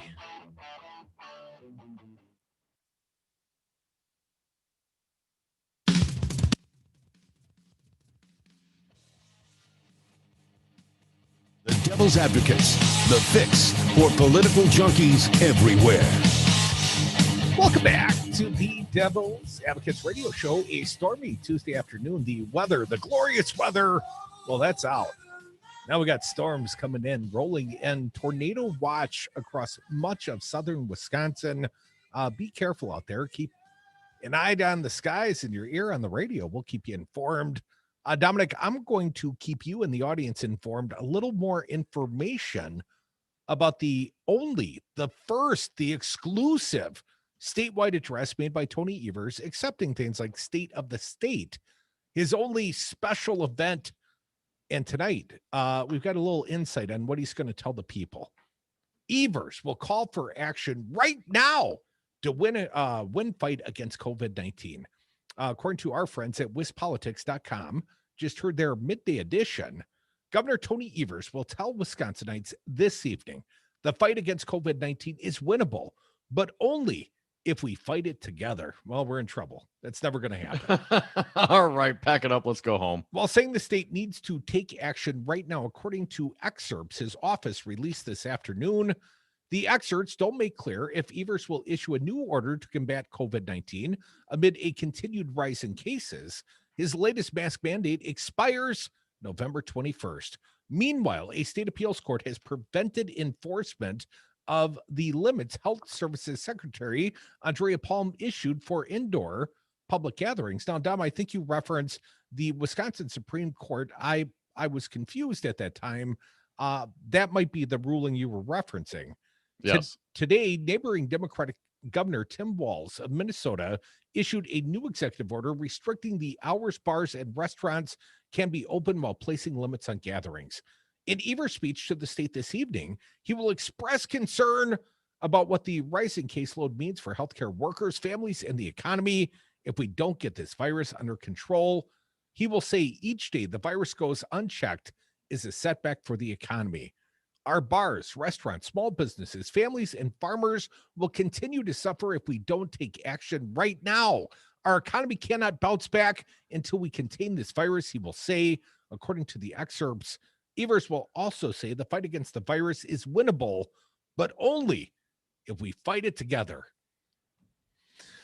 I wonder if he and Robin Voss will have some sort of kumbaya moment, come out hand in hand, like, well, of course, I'm just dreaming at this point because Republicans will still oppose that. It's going to require that. What are we going to do? Just let this thing continue to rage again? 2,000 you better hope for a good in vaccine. The hospital right now. We can hope, and apparently Pfizer has something, but it's not here yet. It's not distributed yet. We have a long way to go before that happens. How about right now? What's going to happen today? What's going to happen tomorrow? There is absolutely no reason that our elected officials cannot act right now. Well, we only have like 7,000 infections per day, like 60 plus deaths. Right now in the great state of Wisconsin. That's happening every day to our friends, our neighbors, our family members. And Republicans, they've not met for well over 200 days. Hell, we've had an election. They've seen the outcome of the election, although they're still deluded about it, some of them. And their plan is nothing. And Tony Evers' plan is to come out and address the people of the great state of Wisconsin. But anyone that he might need to persuade ain't going to listen anyways, except to cast aspersions and crap on Tony Evers. Yeah, I'm talking about you, Robin Voss. And we're pushing 6,000 new cases average on the 7-day average a day. Today, reaching almost 7,100 cases. What did the Assembly Health Committee's chairman tell us very recently, less than 2 weeks ago? Oh, San Fillipo, that guy? Yeah, that guy. Mr. Voting Irregularities, before he was denying the outcome of the election, Dom, he was denying the statistics of the coronavirus pandemic, told us it was like an 8% positivity rate. Yeah, at about 8% is what he thought it was when we were talking. And at that time, I corrected him after that segment was over. It was at like 22, 23%. And as of right now, the average 7-day average is at 36%, not 8, not 22, 36%. So a third of every person going to get tested right now is testing positive for the coronavirus. Too many tests. So 844-967-2789. Tony Macaroni, welcome back. What do you got today? Hey, Big Mac. What's up, guys? Let's be honest. What's really going on here is that some people are just really racist and don't trust minorities, to be honest, at voting. And I think that, we know that the truth is when minorities vote, Republicans lose. So I know it's a little tender ground to, every time we call people racist, but I think it's part of what's in the mix here. It's been all along. The dog whistles, so why not blame minorities when all else fails. It's there. It's Detroit. It's Philadelphia. It can't be trusted. So. Well, and let's not forget Milwaukee, of course, and all their voting irregularities and counting of the absentee ballots. Right, and Trump claiming he's robbed us two things. Instead of looking like a loser, which he can't tolerate, he can now be a victim. But the bigger thing is Republicans can delegitimize the results, and they could say President Biden, even down the road, is illegitimate, and Trump will probably call him illegitimate Joe or come up with a fancy nickname, and because I think Trump is going to stay a victim. People say, no, he ain't going to be like that. And by the way, I sent you guys a link somewhere about that collage that's going viral on the Daily Show. I don't know if you're allowed to play their audio, but if you can get the clip, it's just all the right wingers you could think of going on about the 2018 election, where Shirley Abrams down in Georgia claimed some fraud, because there really is fraud from that Secretary of State down there. And they're just totally creaming her for Democrats crying about fraud when they lose and being sore losers. And you couldn't get anything more hypocritical right now. So if you could find that clip, if Fancy Brian could play it, I don't know if you have the rights to how that works, but it's devastating to watch this video. It's on the Daily Show Twitter feed right now at the top. If you want to check it out, but it's awesome. So. All right, Tony, appreciate it, man. Thanks for the heads I up. haven't seen the Stacey Abrams supercut or the conservative supercut out of Georgia, but let's not forget Brian Kemp got to administer his own election. And he was In the Georgia, opponent yeah, of Stacey Abrams. And my understanding is they purged hundreds of thousands of voters, primarily African-American, off the ballot. He won by a very, very narrow margin in the election he got to administer his own freaking election for. And then now Georgia has turned blue, although, Republicans will never admit to the outcome of that electoral in Georgia. Don. And Georgia turning blue in no small part to Stacey Abrams and getting together with a bunch of people trying to organize and make sure people have the availability and ease to vote. It's amazing. Some people, take some exception to that. So Republicans, lead by example then. Do what Stacey Abrams did. If you think that there's something terrible going on, well, certainly you should be able to organize your people and, really motivate them to the next time. But I guess to Big Mac's point, to try to use this fallacy to tag Joe Biden with as some sort of illegitimate president. That only works so much. You know what I'm saying? You're either going to have a recount in the state of Wisconsin or you're not, right? There will be, you're either going to, front the $2-3 million that it would take to do that, or you're not. So, this will come to conclusion sooner than later. And even if you counted every single vote, it is my belief that Donald Trump would lose again. So in some regards, I'm like, well, you know what, whatever, knock yourself out, do it. But the another part of me recognizes the damage that this is doing, and intentional damage that this is doing in citizens' faith and the very foundations of our democracy. And to what end? To satisfy the ego-driven narcissist like Donald Trump, or is it more nefarious than that?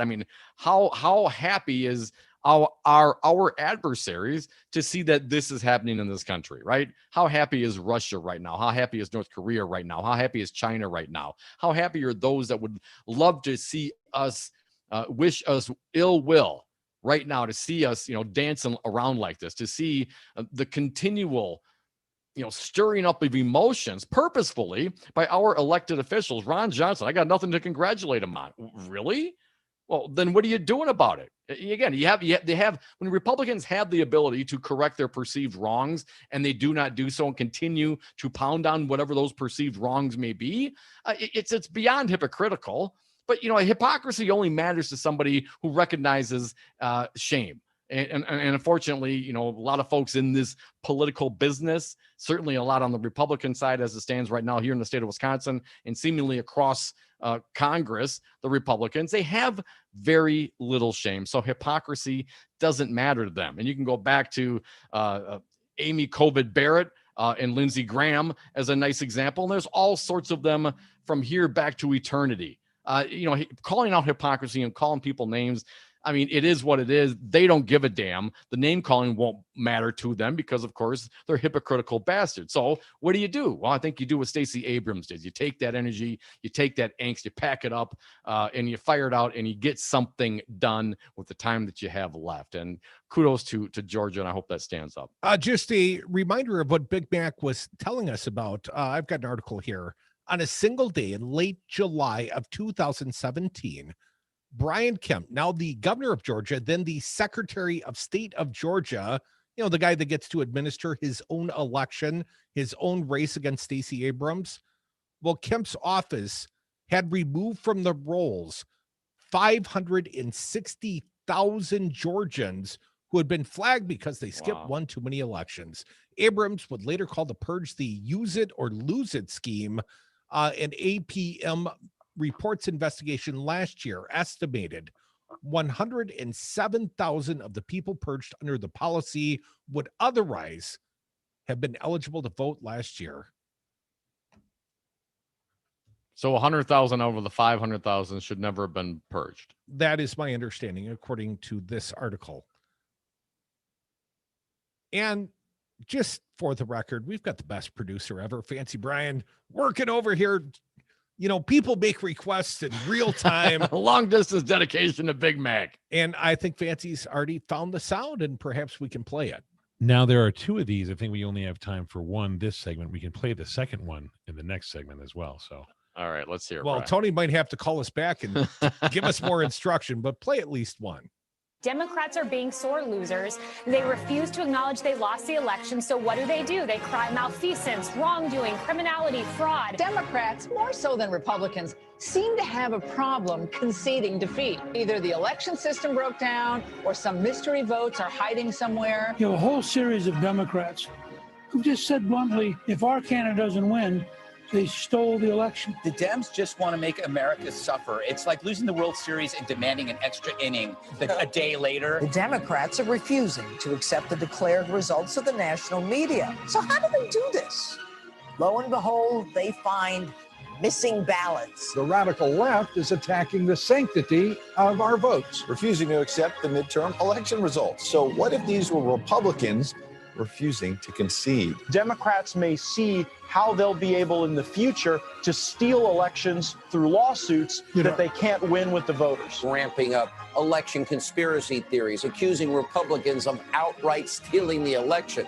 Kind of rich. You know what? Sounds sore loserish. I gotta love the Fox News host Sean Hannity at the end there. I always recognize his voice. And of course, it is exactly the opposite that we're hearing 2 years later. Well, thanks for the Republicans. Thanks for the flag, Big Mac.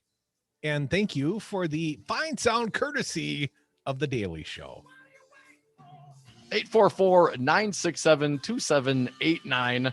We got our pal, James Santelle, going to join us at the top of the happy hour. Lots of legal issues to discuss. And, of course, the update on the Supreme Court case arguments today regarding the ACA.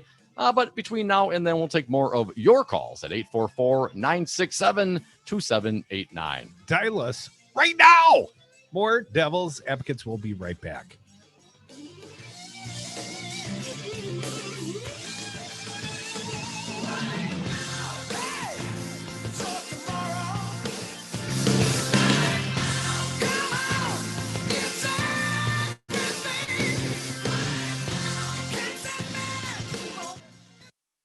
You will have saved the lives of millions of registered voters. We really don't know if I have the authority to do that.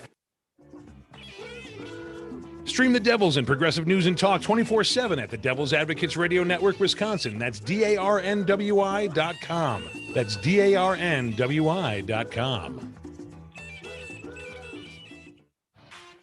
Hi, this is Dom from the Devil's Advocates inviting you to join us on Patreon.com. Patreon allows for our audience to access exclusive programming not available anywhere else and gives you the ability to directly support the greatest radio show ever. History's patrons have supported the works of Michelangelo, Leonardo da Vinci, Monet, and now with your support, the Devil's Advocates. So please go to Patreon.com and search the Devil's Advocates to pick your subscription. That's Patreon.com and the Devil's Advocates, the greatest radio show ever. The Lazy Wolf Lounge is Madison's East Side place for friends and family. Whether it's for lunch or dinner, you know you're in for a tasty treat. Awesome apps, burgers, pizza, and the best fish fry in Madison. And join us to cheer on the green and gold with 50-cent wings, beer bucket specials, and free Jell-O shots with every Green Bay touchdown. Plenty of TVs inside or out on the patio. The Lazy Wolf Lounge, 1617 North Stoughton Road, and online at lazywolflounge.com. I love this song. I love nachos. Loving everything? You might be buzzed. You know what I'd love? A ride when it's time to head out. If you see a buzz warning sign, call for a ride when it's time to go home. Buzz driving is drunk driving. A message from NHTSA and the Ad Council. Listen to the Devil's Advocates live weekdays from 2 to 5 p.m. You guys are getting it done. You boys are the light of my day, and I've been listening to you for many years. I love you guys. You're the greatest thing that has happened to Wisconsin radio. If it wasn't for your radio program and getting out the vote, who knows? I got to give you guys so many props. I'm pretty sure your guys' radio station had a direct impact on that. You're welcome, everybody, and thank you. Supplying your political fix on the back roads from Sauk City to Beaver Dam on WTTN 1580 AM Devil Radio.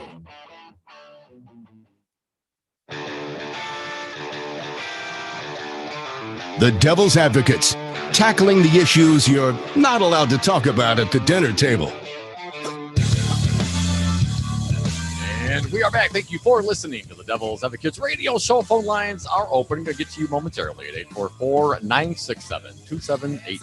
Dominic, I have a statement from Dane County Executive Joe Parisi. The topic, COVID-19. Tony Evers going to give his first non-state of the state address tonight at 6:05 on the very same topic. Here's what Parisi had to say. Wisconsin needs a COVID-19 break. That's why I'm asking the legislature to sit down with the governor and enact without delay statewide public health orders for the next 30 days. Taking Dane County's orders and implementing them across Wisconsin would dramatically reduce case spread that right now is frankly out of control due to state inaction. Dane County acted. Our orders have reduced cases from bars and restaurants down to 4% of total caseload. And our rate of infection per capita is significantly lower than Wisconsin as a state. The election is over. The time has come to work on the people and their health, not politics. Dane County Executive Joe Parisi, Democrat. 844-967-2789 from Dane County, Madison. Brad, you are next on the Devil's Advocates. Welcome. What do you got for us? Hey, Brad. Hey there. To be honest, there are reasons why certain countries are annoyed by the United States. If you look at Russia or China or Iran or, I don't know, Cuba, find out where the weapons are and where they're pointed. Find out who's got sanctions on them, because we've got sanctions on like 40 countries, which just is miserable for like the poorest folks. So it's not that there's just like these evil countries out there who want us to fall. I think we're doing things to these countries. Well, we are the empire, Brad. I mean, let's be frank about this. After World War II, we got bases all over the world, and certainly we have historically exercised that power, and a lot of that, Brad, probably you and I don't even know about. So, I mean, I get that, and to interfere in someone else's election, and then to cry wolf when someone interferes in ours, again, point taken on that. But, at the end of the day, we got to try to do, I think, is have a government of the people, by the people, that strives to be the best that we can be, given the geopolitical circumstances that we are in. And hopefully we can grow along with our neighbors around the world and spreading individual, liberty and fraternity for all, right? I mean, isn't that ultimately what we say? I mean, but going, sending in troops to bring democracy somewhere, it kind of goes against the whole philosophy, doesn't it? Yes, it should be liberty and justice for all, and the lack of education is a problem in this country. So thank you for what you guys do. Hey, thank you, Brad. Appreciate it, man. 844 Come on, man. Don't step on me. 967-967-2789. Jinx, you owe me a Coke. Let's get on down the lines. I'm sorry, man. My computer reset. The storm's getting stormier here. Let's go to LA, Tom. He's always safe harbor from the storms. Welcome back, Tom. What do you got for us? Hey, guys. First off, we the people are the government, and that includes all of us. It doesn't include the corporations. It's we the people. Corporations are people, my friend.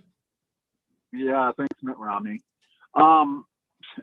This is just astounding to me that the Republicans constantly are trying to undermine our government, and it's all about money and politics. You guys had Greg Palast on your air a couple of years ago or a year ago, and he talks about the purge. He talks about the 200,000 voters right now in Georgia that are disenfranchised, where he worked with Stacey Abrams to bring about those court cases. If anyone hasn't checked out gregpalast.com, do yourself a favor and check it out. Make sure we get those 200,000 voters that have been taken off the voter rolls from Brian Kemp's interstate cross-check, and get those people re-registered. Everyone in Georgia needs to re-register. So therefore, we have the ability to take the Senate. Then, for all my progressive friends, if we take the Senate and we do nothing with it, I will be right along with you in terms of saying the game is rigged, it's fixed, whatever you want to say. But you know what? We need all three branches of government. For those people that don't know, there are three branches of government out there. And we need all three branches of government. We're not going to get the judicial, of course, right now. But we need the Senate, and we need the House, and we also need the presidency. And the Senate. So please, everyone, if you know anyone in Georgia, tell them, check out their vote, check out their registration. Let's get John Ossoff and Reverend Warnock over the finish line, and let's keep on fighting. I mean, this whole thing. You can go to an ATM machine; they never screw up the amount of money that you have in your account or anything like that. So why is voting such a problem? Sunlight's the best disinfectant. They're showing the frickin' votes on TV of these people counting the vote. Tom, let me ask you. I want to get to your point. You said to your opinion, if Georgia ends up, turning those Senate seats blue, and you don't get done what you want to get done, then you think there's, the game is rigged. But if that happens, I mean, the pressure is going to be on Joe Biden and the House Republicans and the Senate Republicans to push through an agenda. Do you think that they would push through a progressive enough agenda for you to feel like the game, quote unquote, is not rigged? I feel that if they pass H.R. 1, which was passed in the House, get money out of politics, it was also, which I think is the number one issue, plus a bunch of other stuff on voting and all of that. If they can pass H.R. 1, which Nancy Pelosi passed in a large percentage, then I will not believe that the game is rigged. And the pressure will be but the pressure is going to be on the Democrats if they ever want anyone to come and vote for them again. If they go away from Medicare for all or public option or whatever it might be. Yeah, but if they don't do that though, Tom, and Donald Trump decides to run again in 2024, where's your safe harbor going to be? I say he's going to be in jail by that point, so it won't matter if he's running. But my point through the Southern District of New York. But my point is that, money in politics is the whole problem. That's the whole ballgame. In this case, not enough money in politics, at least not in political radio. Come back with us, a fine guest, former U.S. Attorney James Santelle. We'll talk ACA and lawsuits and perhaps the fictional narrative of the Republicans. Come back, more devils. The happy hour starts right now. What can I do with $5? take your iron rod. And boom goes the dynamite. Are you a small business owner or professional that would like to be featured in your own weekly Ask the Expert radio segment or show on Devil Radio? Let us help you in your business team with our broadcast professionals to create the right show or segment, setting you apart as the go-to professional and as an expert in your field. All shows and sponsored segments are podcasted. It will be professional broadcast quality. Packages from $395. Call Devil Radio today at 608-819-TALK. Stream the Devils and Progressive News and Talk 24/7 at the Devil's Advocates Radio Network, Wisconsin. That's DARNWI.com. That's DARNWI.com.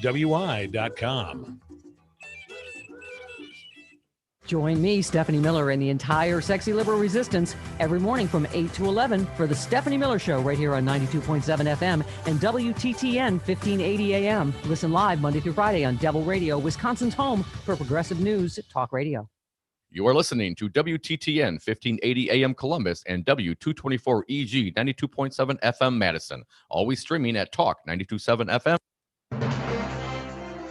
AP News. I'm Ed Donahue. Secretary of State Mike Pompeo joked there will be a smooth transition to a second Trump administration.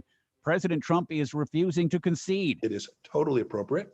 The United States has an election system that is laid out deeply in our Constitution, and we're going to make sure that we get that right. President-elect Joe Biden's reaction to the president's decision not to concede. I just think it's an embarrassment, quite frankly. While the president is going to court, Joe Biden says there is no need for him to do that. You're seeing it play out, the actions he's taking. And so far, there is no evidence of any of the assertions made by the president or Secretary of State Pompeo. The Supreme Court appears likely to leave the Obama Affordable Care Act in place. Republican lawmakers and the Trump administration were before the justices today. A Vatican investigation found bishops, cardinals, and even popes were to blame for sexual misconduct involving seminarians and boys by ex-Cardinal Theodore McCarrick. The report found John Paul II believed McCarrick's last-minute handwritten denial. Mitchell Garabedian is an attorney representing victims of clergy abuse. You take away their robes, and it's just criminality by criminals. Coronavirus cases are on the rise in 49 states, including Governor Tim Walz's Minnesota. 71% of our spreading cases are happening in private social gatherings, weddings, funerals, restaurants, and bars. Minnesota bars and restaurants must stop serving at 10 p.m. local time, and attendance at weddings, funerals, and social gatherings will be limited. A new report says Tennessee counties that have not required wearing masks in public are on average seeing coronavirus death rates double. Stocks finished mixed on Wall Street. The Dow Jones Industrials finished up 262 points. This is AP News. At Fisher Investments, we do things differently, and other money managers don't understand why. Because our way works great for us. But it may not work for your clients. That's why Fisher Investments is a fiduciary, obligated to put clients first. It's the highest standard for a financial advisor. So what do you provide? Cookie-cutter portfolios like the rest of us? No cookie-cutter portfolios here. Fisher Investments tailors portfolios to meet each client's goals and needs. But you do sell investments that earn you high commissions, right? And make commissions when you make trades for your clients? No, Fisher Investments doesn't sell any commission investment products, and we never earn commissions on trades. So what's in it for you? Fisher Investments fees are structured so we do better when our clients do better. When it comes to helping clients achieve a comfortable retirement, we're clearly different. Visit FisherInvestments.com to find out why investors like you switch to us. Fisher Investments, clearly different money management. Investments in securities involve the risk of loss. At Chad's Design Build, we have always been uncompromising about creating a safe and healthy home during your renovation and after. As we pause to allow our community to confront this crisis, we remain vigilant and determined to find a safe way to resume the essential work of maintaining and improving homes in our community. With love for each other, we'll find a way to carry on. We wish you all good health, strength, and wisdom. On behalf of the entire team at Chad's Design Build, this is Chad Spade. Stream the Devils and Progressive News and Talk 24/7 at the Devil's Advocates Radio Network, Wisconsin. That's DARNWI.com. That's DARNWI.com.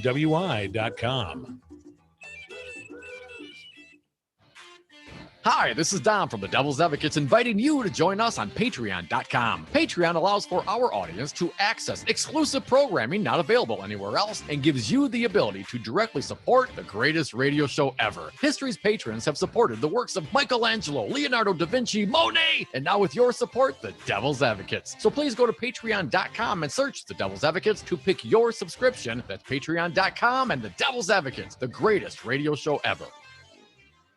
How do airplanes fly? What's in this box? What does this thing do? Kids are curious about everything, including guns. Learn how to store your gun securely and make your home safer at endfamilyfire.org. Brought to you by End Family Fire, Brady, and the Ad Council. Listen to the Devil's Advocates live weekdays from 3 to 6 p.m.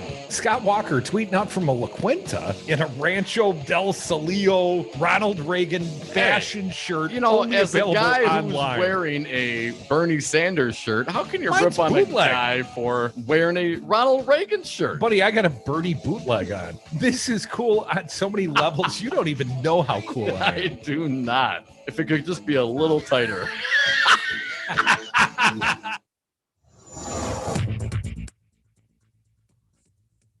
For Devil Radio 92.7 FM and WTTN 1580 AM, I'm Luke Mathers with your headlines for Tuesday, November 10th. Ballot clerks asked for help, lawmakers didn't act, disinformation followed. For years, Wisconsin's clerks have asked the legislature for flexibility in counting absentee ballots. One bill last year proposed allowing clerks to start pre-processing absentee ballots the day before Election Day. Another proposed to at least allow in-person absentee voters to feed their ballots into tabulators. The false speculation that Biden's overnight surge in Wisconsin last week was the result of mass voter fraud caused drama and headaches that could have been headed off years ago, local election clerks say, if Wisconsin lawmakers had listened to them. Forecast of rain throughout the day today, with a high today of 62 degrees, low of 29 degrees. You're listening to Devil Radio, 92.7 FM and WTTN 1580 AM. Warning, you are about to listen to the greatest radio show ever. And due to contractual obligations and to shield our airwaves' corporate licensees from any semblance of liability, responsibility, and gullibility, we must tell you the views represented on this show are not necessarily those of this station or its management. This radio show contains differing points of view on current political topics, and due to the nature of its contents, it should be heard by everyone. Thank you for listening. Now live from the heart of liberal Wisconsin, where the political party is just beginning, welcome to the Devil's Advocate Show. Best friends proving it's never personal, only politics. Please allow me to introduce myself. Now here are your hosts, Dom and Crute. Welcome back to the Devil's Advocates Radio Show. Dominic, it's a Tuesday, a week after the election. And it is the 4 o'clock happy hour thereof. And we welcome back a fine guest. He is James Santelle, former U.S. attorney, friend of ours. Jim, welcome back to the Devil's Advocates Radio Show. Mike and Dom, it's always good to be with you today by telephone. Always good to be in conversation with you. Well, likewise. Jim, thank you, Jim. Want to talk about the Supreme Court and the ACA, but don't want to get there quite yet. Let's start with the elections. Jim, can we talk a little reality to our Republican friends? I mean, they're fighting not only the math, democracy, but also, Jim, it seems like they're battling reality. First and foremost, let's start in the great state of Wisconsin. This recount effort that the Republicans are seeking, and that guys like Ron Johnson and Joe San Fillipo, the irregularities that they're out there looking for, well, there's been no prior track record of any of those things happening. We've done prior recounts on at least 2 recent occasions, and they've scantily changed the vote. Jim, this seems like they're tilting at windmills, sir. You have hit on the Don Quixote reference perfectly, I think, Mike, because that's exactly what's going on here. I always think back again to Bush versus Gore, right? 2000 in the state of Florida, where we're literally down to hundreds of votes having been cast out of obviously millions there. And in that situation, plainly, every vote does count. And as things played out there, It shifted a little bit around, but not a huge amount. When you've got a 20,000 vote deficit here, which is what the president has in the wake of the election of 1 week ago today, a recount is not going to recapture that.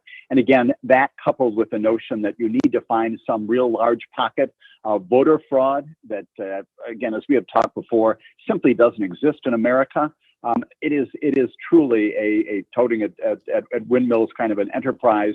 And the good news here, of course, is that we've got judges around the country who are tossing these lawsuits out because, once again, there's no there's no standing, there's no showing that there's been voter fraud, and there really is no indication that even if a recount produces a couple of votes, even tens of votes, change from the final certification, that is going to change the ultimate result at all. I will tell you that I worked the polls a week ago today, and there are so many safeguards, even in the small ward that I was working between my polling partner and me.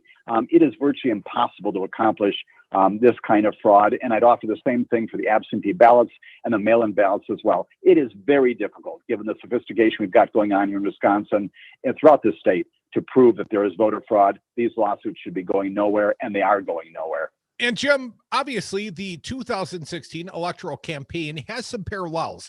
Donald Trump won the state by approximately 23,000 votes. Jill Stein sought and was accepted and paid for a recount here in the state of Wisconsin. That shifted the votes like 131 in total, Jim. But the part I took some solace from is the fact that the state of Wisconsin's looking for cash up front. The Trump campaign would have to put something like $3 million in escrow, Jim. A, I don't think they got the money. And B, I don't think they're going to change the outcome. I want to find out just how bad a businessman Donald Trump is, because this seems like a poor investment.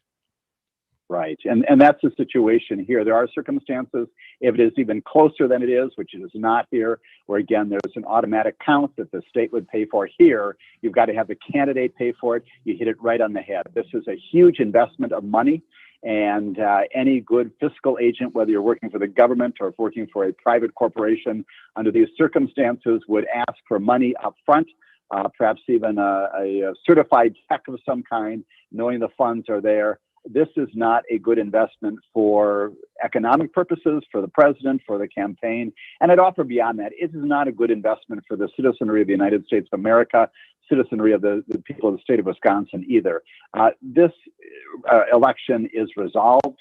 We do have a couple of states out there that are still doing some counting. I was hearing about Alaska earlier today. That's not going to change the ultimate electoral college vote here. This should be brought to an end. This is pointless. And again, beyond the economic piece, it sends messages to the American population about the finality of our election process. We're done with this now, and we need to move on toward transition. Folks, you're listening to the Devil's Advocates radio show. James Santelle, former U.S. attorney, joining us on the phone.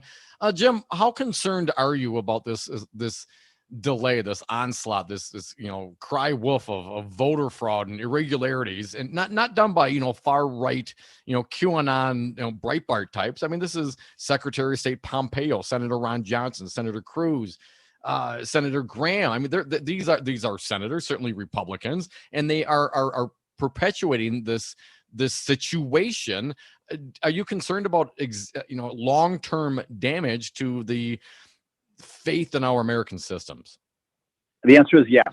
The answer is yes. When we've got the Secretary of State saying that there will be an uneventful transition to a second term of Donald Trump, that is sending all the wrong messages to Americans. As I said, we spent 3.5 days doing the counting. There's a little bit more to be finalized. Every decent and respectable agent, every decent, respectable employee, officer, leader of the United States government should now be focusing on that.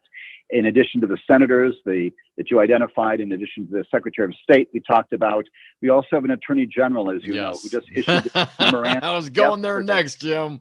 That's the next one. Attorney right. General Bob Barr authorizes the DOJ to open election fraud investigations, but only if there's, clear evidence. Again, this seemingly, just to push the story. How much teeth does this order have from the AG, Jim? A couple of things. I think very, very little. I think this is done inside the Beltway. This is truly Washington run amok. Plainly, we can talk more about our Attorney General, also way outside of his bailiwick in doing this. The portion of this story which I find curious and maybe even a bit humorous in an otherwise very serious situation is that in that memorandum, the Attorney General himself says, look at things that are serious, but specious, speculative, and here we go, fanciful and far-fetched claims should not be the basis for initiating federal inquiries. We've got the chief federal law enforcement officer of the nation using words like fanciful and far-fetched. You know that you are in a fanciful and far-fetched world. This is the kind of thing, again, it sends the wrong message that we're pursuing something. Voting fraud does not exist. My guess is that there are an awful lot of civil servants out there inside U.S. attorneys' offices, including right here in Wisconsin, who are not only scratching their head, but wondering what this is about. The answer is this is politics. This is sending, again, some support down Pennsylvania Avenue to the White House to say, well, all right, Mr. President, you're not quite there psychologically.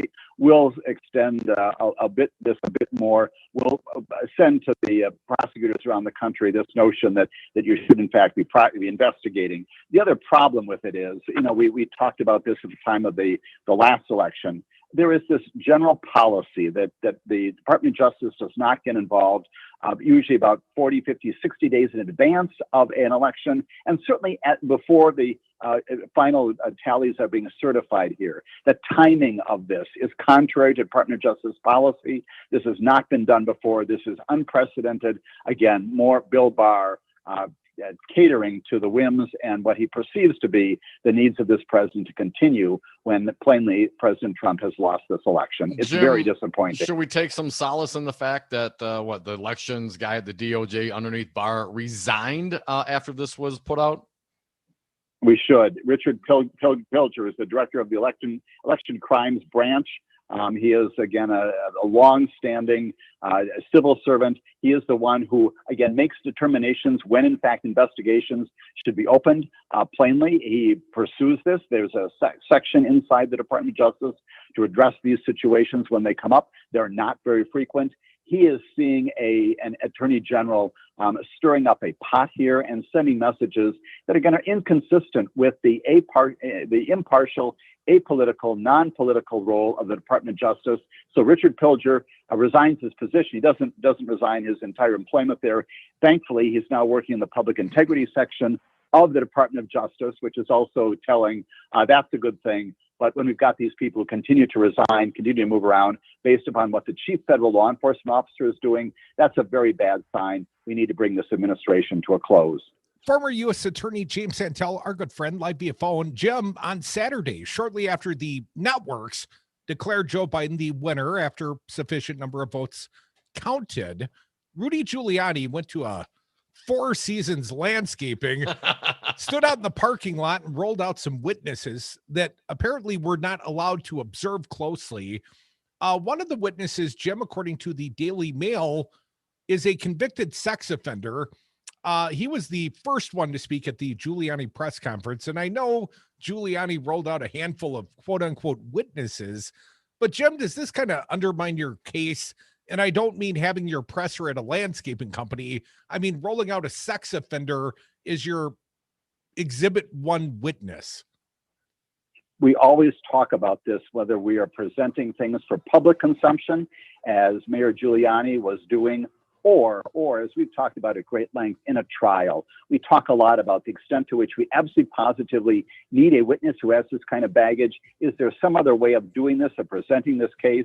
If this is the very best we have, is the only person who can in fact support what we're saying about voter fraud and improprieties in elections and campaigns, we're in trouble. And we know that when we're doing cases in the courtrooms, you know it in the avenue and the venue, rather, of public opinion, when this is the only person that you can find who is going to support your notion, again, a notion that is simply not supported by any credible information out there. You can always perhaps identify those people who will get online, say other things. This is, again, an embarrassment for the administration. A further embarrassment I would offer for former U.S. Attorney Rudy Giuliani. He also needs to retire and go away. Jim Santelle, I'm hoping you'll stick around, man. You got a few more minutes for us? I do. Excellent. I got to ask you, if you've ever had a press conference at a landscaper's parking lot, squeezed in between a porn shop and a crematorium, come back with us. The answer to that important question. More James Santelle on the other side. Better days. Now I'm real thirsty. There's a special place in hell for Republicans who should know better. Get over it. There are everyday actions to help prevent the spread of respiratory diseases. Wash your hands. Avoid close contact with people who are sick. Avoid touching your eyes, nose, and mouth. Stay home when you are sick. Cover your cough or sneeze. Clean and disinfect frequently touched objects with household cleaning spray. For more information, visit cdc.gov/COVID-19. This message brought to you by the National Association of Broadcasters and this station.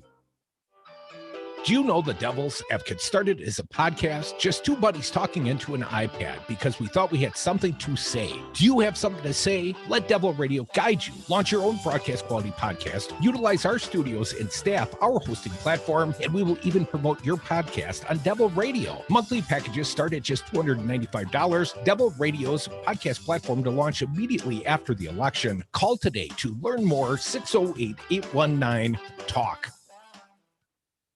When you're having computer problems, you need a company you trust to get things working again, quickly and affordably. Madison Computer Works has been doing that for business and residential customers for decades. Our computer care plans take away the hassle of being without your computer or needing to bring it in for repair. Starting at only $10 a month, our local and friendly techs provide remote help and can fix most problems in just minutes. Call 608-231-8000 and sign up today. Madison Computer Works, computers that work for you.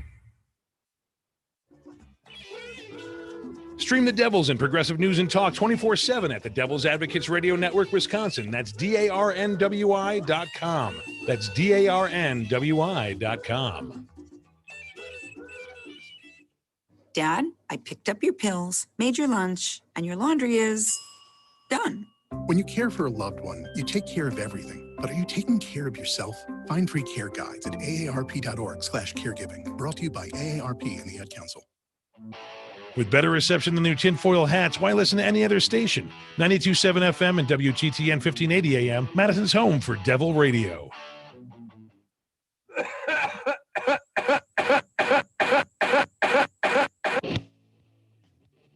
When they go low, we get high. Dom and Krutz are the Devil's Advocates. And we are back from the 420 break. Thank you so much for listening to the Devil's Advocates radio show. If you miss any of this fine program, please go to the website, domandkrut.com. You can listen to and download podcasts and interviews. Dominic, we got a fine guest. We appreciate him sticking around. He is former U.S. Attorney James Santelle. Jim, as much as I'd like to know the most unusual place you ever held a press conference, let's move on to the ACA. And the Supreme Court taking a third bite at the Obamacare apple, my understanding. Jim, there was some skepticism, apparently. Let's start with a definition. What is severability, and why would that apply in this case? Sure. This is a huge story, and I would offer in the category of Jim Santelle being wonky again today. I think this is the biggest story of the day because it certainly sends messages about how the Supreme Court is probably going to decide this case, what kind of an opinion we're going to get likely in June, maybe July of next year. So severability. Here's what's going on here. We've got a piece of legislation, Obamacare, the Affordable Care Act. As you said, it's been up and down before the Supreme Court twice. And previously, both times, the Supreme Court said, nope, it's okay. It's by virtue of the congressional capacity to tax is what John Roberts said is constitutional. Congress then comes back and says, you know what, we're going to strip away. We're going to strip away the portion that penalizes people for not buying insurance. And the Congress does that. And as a result of that, the Texas and about 20 other states go back into federal court and say, well, absent that personal obligation to pay, absent that payment obligation, the entire structure of the Affordable Care Act should fall away. And so you should basically find it unconstitutional. The question then before the United States Supreme Court today is whether or not, number one, that payment obligation, that penalty, if you will, which the Congress reduced to zero if you don't in fact get insurance, whether, number one, that is in fact constitutional. And second, even if the court finds that that is unconstitutional, can you sever it from the rest of the law? And the big story coming out of the Supreme Court today is certainly a huge indication that the answer is yes. You can find the personal payment obligation unconstitutional without having to throw away the entire law. You've got people like John Roberts, the Chief Justice, saying that it's hard to believe that Congress intended the entire act would fail if the individual mandate, this personal obligation, was struck down. John Roberts, Brett Kavanaugh, I tend to agree with you in this very straightforward case. We excise the mandate and leave the rest of the act in place. That's what they're saying from the bench today. You've also got a fellow who, again, usually is on the conservative side of things, named Sam Alito, saying the penalty was initially the bedrock. Turns out that's not the case, so it's severable. So by my count, you've got at least 5, maybe 6. Who knows how Justice Barrett and Gorsuch, probably Thomas may come down here. But every indication, the tea leaves here are that this Supreme Court is in fact going to, at a minimum, sever away the individual mandate, this payment obligation, find the rest of the law constitutional, can stand on its own, can be severed, and support it, and the insurance package passed by the prior administration will probably remain in place. Again, we don't know for sure. Supreme Courts sometimes do curious things, but gosh, every indication today is that we're going to get a good opinion out of this come June or July, and probably fairly decisively if you've got people like Kavanaugh and Alito and the Chief Justice himself being very skeptical of the Texas position and also of Donald Trump's position. The Supreme Court the Department of Justice was siding with those who were hoping to find the entire law unconstitutional. Well, Jim, the severability isn't what the plaintiffs are seeking. The state of Texas led this. My understanding, Misha Tetzlin, the former Solicitor General of the state of Wisconsin, helped to draft this very lawsuit. They went judge shopping in Texas. They got a lower court ruling the way they wanted it to. But part of that was the throwing out of the entirety of the bill for severability be damned. But Jim, my question, what harm has been done to the state of Texas or any of these other states? Do they actually have valid standing before the court? And that's the threshold issue. Actually, if you dive deep into the wonky analysis here, that's really the first question. What harm have you suffered? What kind of specific harm? How are you damaged? And that is a threshold issue. In the Supreme Court, courts tend to resolve cases if they can on the lowest common denominator, the easiest issue to take up. It may well be that the Supreme Court may not even reach the issue of the individual mandate and the personal payment obligation, may not even reach the issue of severability if it decides in the end that there is no standing for these particular plaintiffs. It doesn't find that there's a justiciable harm that has been caused. And if that's the case, again, the result is a good resolution. It does, in fact, keep the ACA in place. Maybe it opens it up for a future challenge for somebody who does somehow identify some standing, some basis upon which to attack it.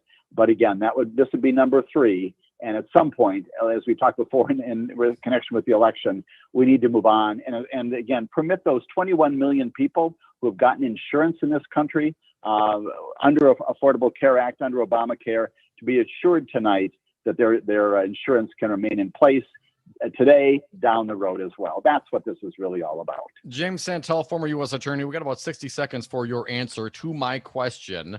If the Manhattan DA, going to change subjects here, the Manhattan DA Cyrus Vance or the New York State Attorney General Tish James finds evidence of wrongdoing, illegalities by President Trump, his organization, et cetera, would you, if you were in that position, prosecute now when the evidence came in, or would you wait until Donald Trump was no longer in office?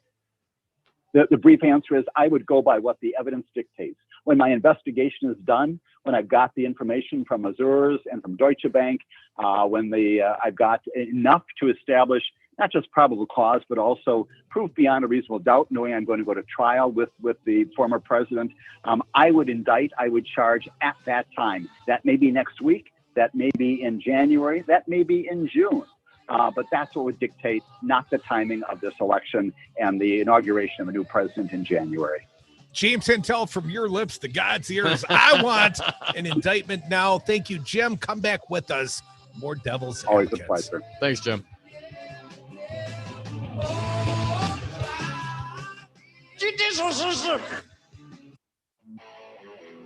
Devil Radio, your fix for progressive news talk from Black Earth to Columbus. Always streaming at DARNWI.com. Hi, this is Dom from the Devil's Advocates, inviting you to join us on Patreon.com. Patreon allows for our audience to access exclusive programming not available anywhere else and gives you the ability to directly support the greatest radio show ever. History's patrons have supported the works of Michelangelo, Leonardo da Vinci, Monet, and now with your support, the Devil's Advocates. So please go to Patreon.com and search the Devil's Advocates to pick your subscription. That's Patreon.com and the Devil's Advocates, the greatest radio show ever. The Devil's Advocates. There are lots of people that haven't made up their mind on this race, and you think, how could that be? No, there are. There are a lot of people that could still make a decision all the way on election day down. Undecided voters are the biggest idiots on the planet. Try giving short, simple answers. Like you'll go person, woman, man, camera, TV. Yosemites. Because freedom. And Trump. I'm Tim McGuire with an AP News Minute. President-elect Joe Biden says President Trump's failure to acknowledge his victory does not change the dynamic of transition planning. Biden says getting the president's daily briefing, which is a transition routine, would be nice, but it's not necessary. I'm not the sitting president now. And so we don't see anything that's slowing us down, quite frankly. Trump has refused to concede, despite having several lawsuits already dismissed by the courts. The Supreme Court appears unwilling to do what Republicans have long desired, kill off the Affordable Care Act. Children's National Hospital Dr. Katie Donnelly demonstrated outside the court building today. Every time the ACA is weakened or threatened, a child is hurt. We should be working to expand coverage for kids. During arguments, Chief Justice John Roberts and Trump appointee Brett Kavanaugh both seem likely to uphold the law. I'm Tim McGuire. At Fisher Investments, we do things differently, and other money managers don't understand why. Because our way works great for us. But it may not work for your clients. That's why Fisher Investments is a fiduciary, obligated to put clients first. It's the highest standard for a financial advisor. So what do you provide? Cookie cutter portfolios like the rest of us? No cookie cutter portfolios here. Fisher Investments tailors portfolios to meet each client's goals and needs. But you do sell investments that earn you high commissions, right? And make commissions when you make trades for your clients? No, Fisher Investments doesn't sell any commission investment products, and we never earn commissions on trades. So what's in it for you? Fisher Investments fees are structured so we do better when our clients do better. When it comes to helping clients achieve a comfortable retirement, we're clearly different. Visit FisherInvestments.com to find out why investors like you switch to us. Fisher Investments, clearly different money management. Investments in securities involve the risk of loss.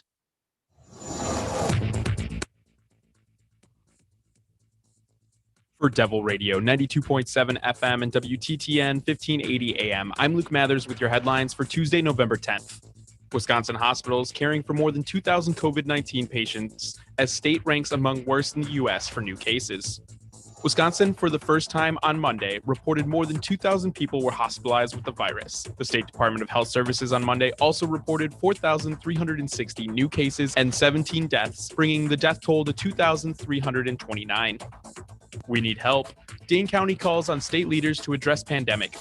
Dane County officials delivered their strongest call yet Monday for people to take responsibility to keep our healthcare systems from becoming overwhelmed and to protect families and neighbors from the virus.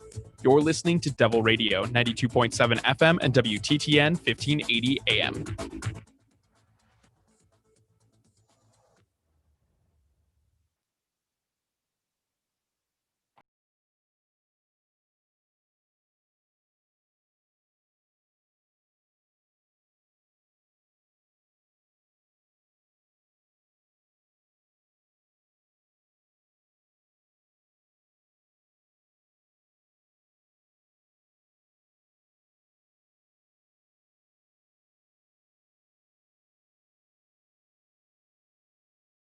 me. Thank you for coming around, James Santelle. And Dominic, I would like to encourage the audience, be a part of this show. Be our, hot takers out there. Dial us up at 844-967-2789. I see you waiting, Slutty Dick. Just be patient for a moment longer. Dominic, do you know there's a big march coming up in D.C. this weekend? Yeah, It's I called heard about that. Stop the Steal. Anti-democracy, Stop the Steal activists plan D.C. march for Trump to urge him not to concede. Well, I don't think that's going to be a problem, Dom. Very little chance the man's going to concede. A little bit of information on this highly anticipated march.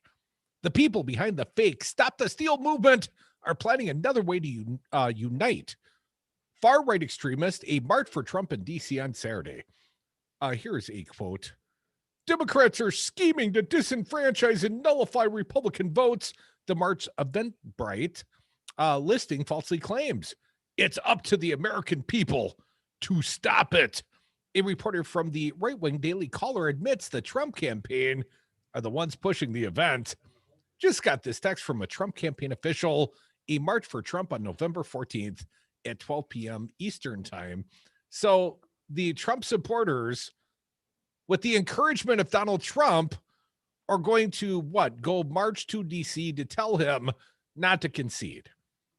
Crudy, I bet it'll be almost as big as the Women's March after the Donald Trump inauguration. Well, I bet it'll be just as big as when Dave Blaska and his conservative friends went to the Wisconsin State Capitol to sing the songs from the Gilligan's Island songbook. A little bit more from this Raw Story article, then back to the phones. Once again, that number, 844-967-2789. But the Stop the Steal, here's again a quote from that big March event, Dom. Along with President Trump, we will not back down to ensure the integrity of this election. We'll not back down. For the good of the nation, it adds, but then claims President Trump needs to hear from us, we the people, that we do not want him to concede.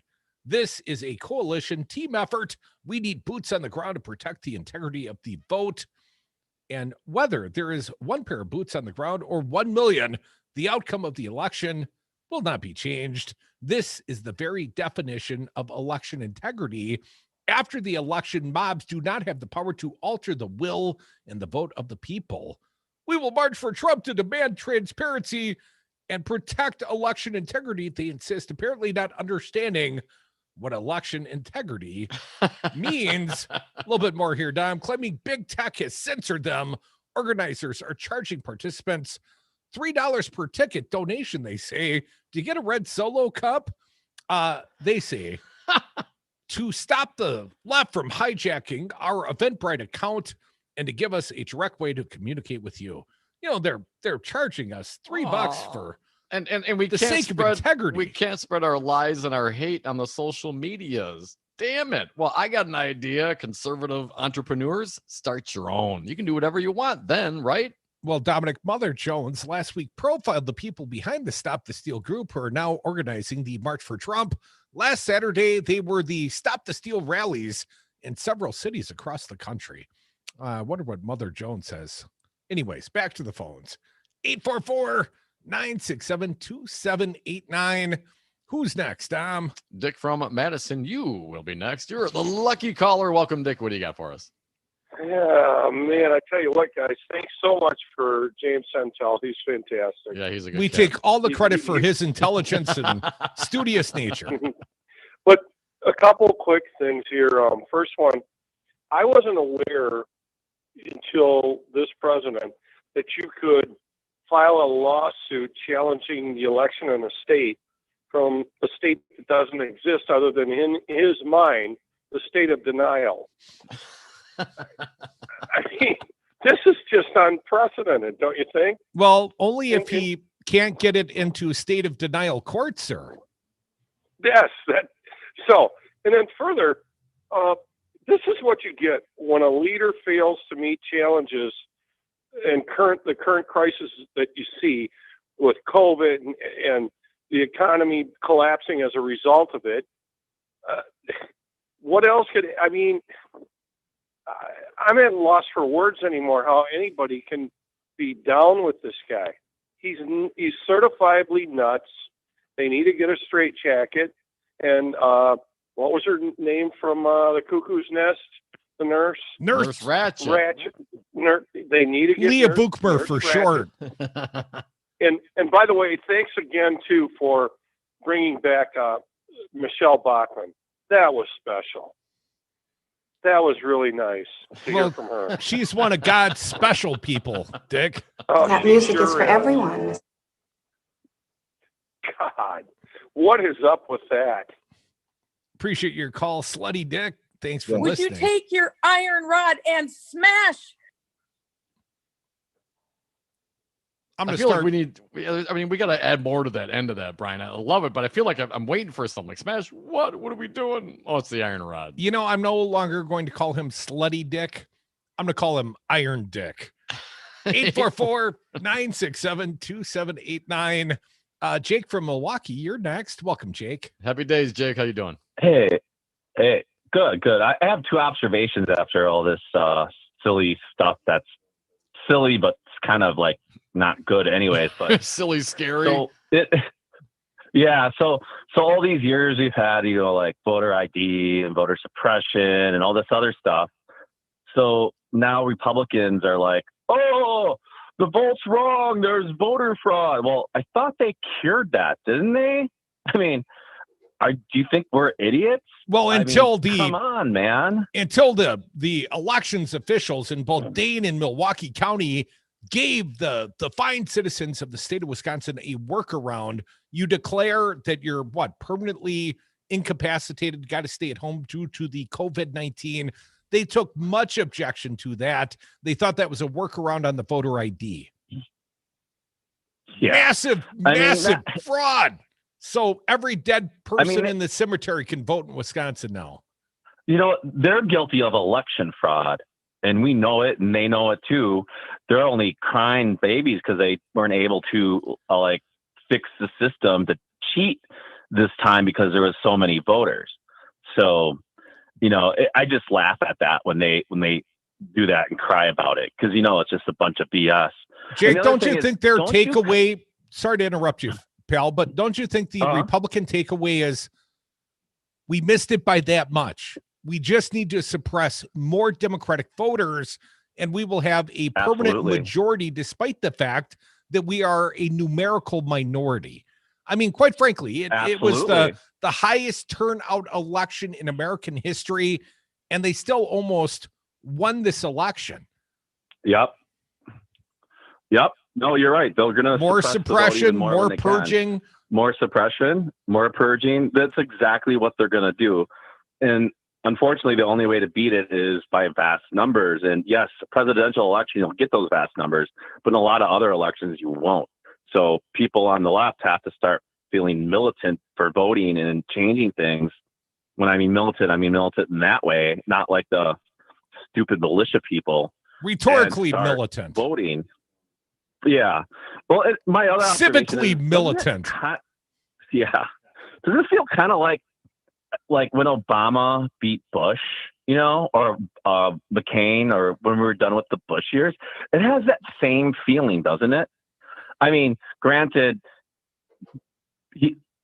President Trader Cuckoo Bananas is different, but you get that same feeling of okay, the Bush administration was crooked as heck. And they started wars and did all this bad crap. And I feel the same. But Jake, I mean, do you kind of agree with me? Dick Cheney never threatened to not leave the White House or W. I mean, they vacated. True. They left a nice parting gift, a nice letter for Obama on the way out the door. And I hate to say it, but compared to Donald Trump, W is a real good human being. Yeah, I suppose. Do you think Trump will burn down the White House on the way out? I can see it. I just can see it. No, you'll leave that to Jared. Jake, thank you for the call. 844-967-2789. Just some tweets out there. I want to kind of address quickly. We talked about the militantness, the whole Pentagon thing. Ryan Brown tweeted out, and he is, I'm sorry. Damn it. Now I just lost it. 844-967-2789. Let me get this back. Ben Rhodes, MSNBC National Security Action author. There is no non-disturbing explanation for the removing the entire Pentagon civilian leadership and replacing them with a bunch of Trump acolytes during a lame duck presidency.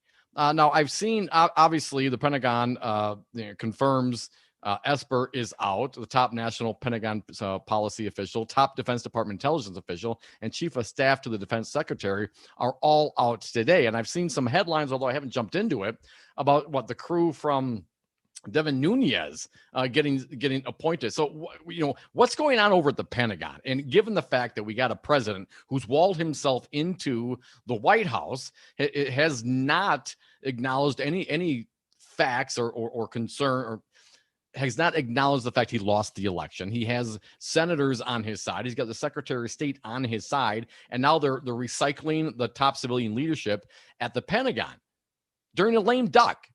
For what possible reason could all these things be happening? And of course, my very big concern, the worst of the worst, well, the guy's going to deploy troops in this country. At the very least, he's getting rid of people that perhaps might have some dirt on him. I'm not clear what's going on. I'm just seeing some of the news come in about what's going on over the Pentagon.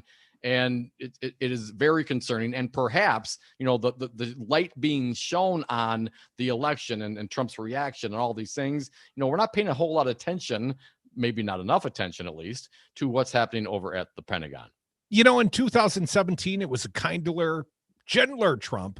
If you want to get rid of you, he just had Michael Cohen give you an NDA and stroke you a check for $130,000. The good old days.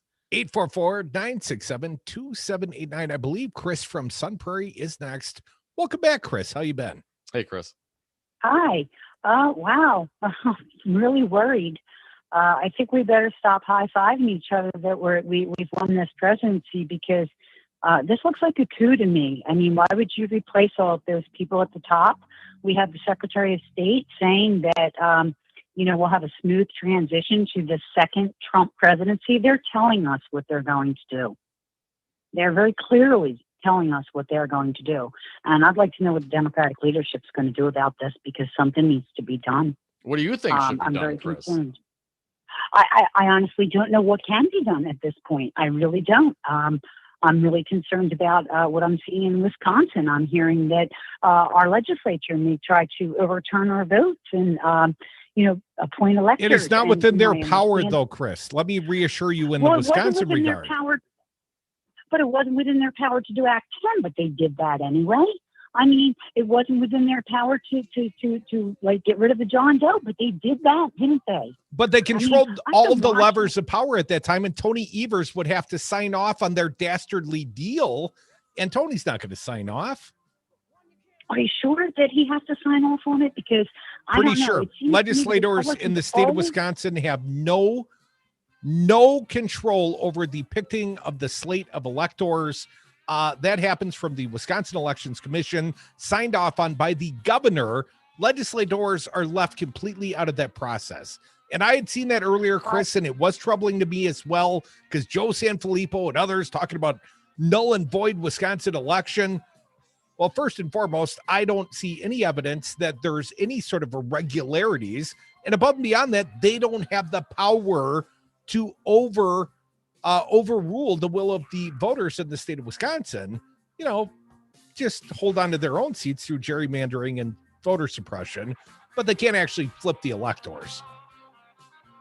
I sincerely hope you're right. I mean, I've just seen so many people do so many criminal things, and they get away with it. They go to jail. They get a slap on the hand. I don't think Trump's going to jail. I don't think his kids are going to jail. I'm just really worried. I don't know what to do. Well, Chris, we got to go to break. We'll come right back. More Devil's Advocates, more of your opinions. Real quick. I'm suggesting that you leave before I have to get snooty. You want to tell me to leave? You, Democrats! Very cosmopolitan. Jimmy, it's the day after the election and the president wants to cancel Max Inc. Radio for Christmas music. He can't do that, Rocker. We have the devil on our side. All new Max Inc. Radio, Saturday 6 to midnight. New features like live music, local artists and interviews with plenty of throwbacks. Chat with Jimmy K and Rocker using the Max Inc. Radio chat room. Or call the studio live and make a request. It's all new Max Inc. on Devil Radio 92.7 FM. You can't kill local music, Rocker. Call him back and tell him he's fired.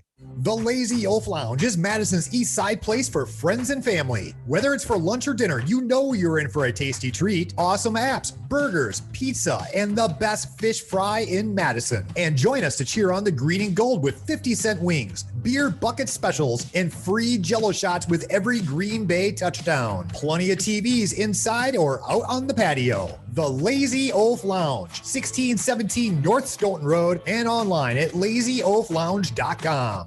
This is Dom from the Devil's Advocates. Cody and I have been doing this show for almost 10 years, and we've never had a more engaged, dialed in, and motivated audience, and we love them for it. Now is the time for you to reach the greatest audience ever. Call now and advertise with the Devil's Advocates and Devil Radio, 92.7 FM and WTTN 1580 AM. Get your message out and let the greatest radio audience know how to support your business. Call Luke at 608-819-TALK. That's 608-819-8255. Or go to darnwi.com.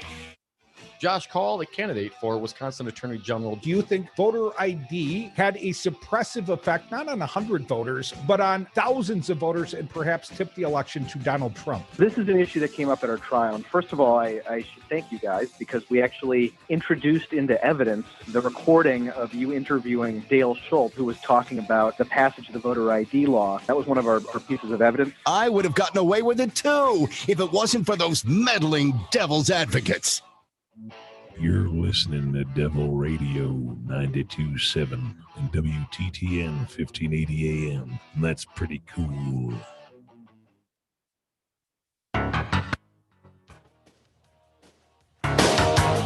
Kicking ass and taking names since the Wisconsin Uprising, Dom and Krutz are the Devil's Advocates. We are back. Thank you for listening to the Devil's Advocates radio show. Phone lines open, going to them right now at 844-967-2789. If you want to join the show, it's the last segment. Better do so right now. Wisco Paul, you are next. Welcome, sir. What do you got for us today? Wisco Paul, you can be my wingman anytime. No, you can be mine.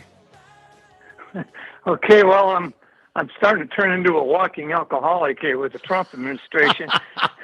Starting? Welcome to our world, Paul. Give that man a mic. Yeah. Hey, I tell you this, anytime Chris talks, I listen because she's one very intelligent lady. Yes. And I've met her a couple times through the Democratic Party. I mean, she doesn't know who I am, but I certainly know who she is. So I take anything she says pretty seriously. That being said, Devils, I'll just leave it this. I'll just ask you guys this question. We're in the throes of one of the worst pandemics in 100 years, maybe going back to 1918, 1919. Mm-hmm. And the Republican Party has no plan, none, zero. You have healthcare workers that have to go in and put their life at risk every day, people dying, people getting sick, and they don't care.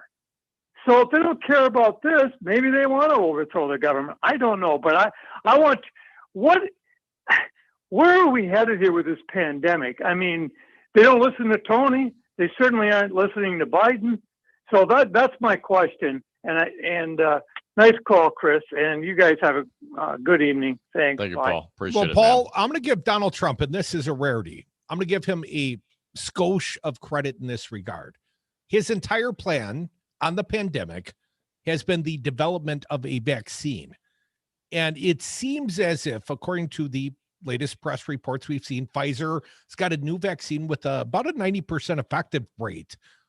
Well, if indeed and that's very little credit to Trump per se, but it was his Operation Warp Speed, although I think Pfizer wasn't part of that pool. Right. But ultimately, his entire plan was, let's get a vaccine. Let's get a magic bullet, and that will solve everything.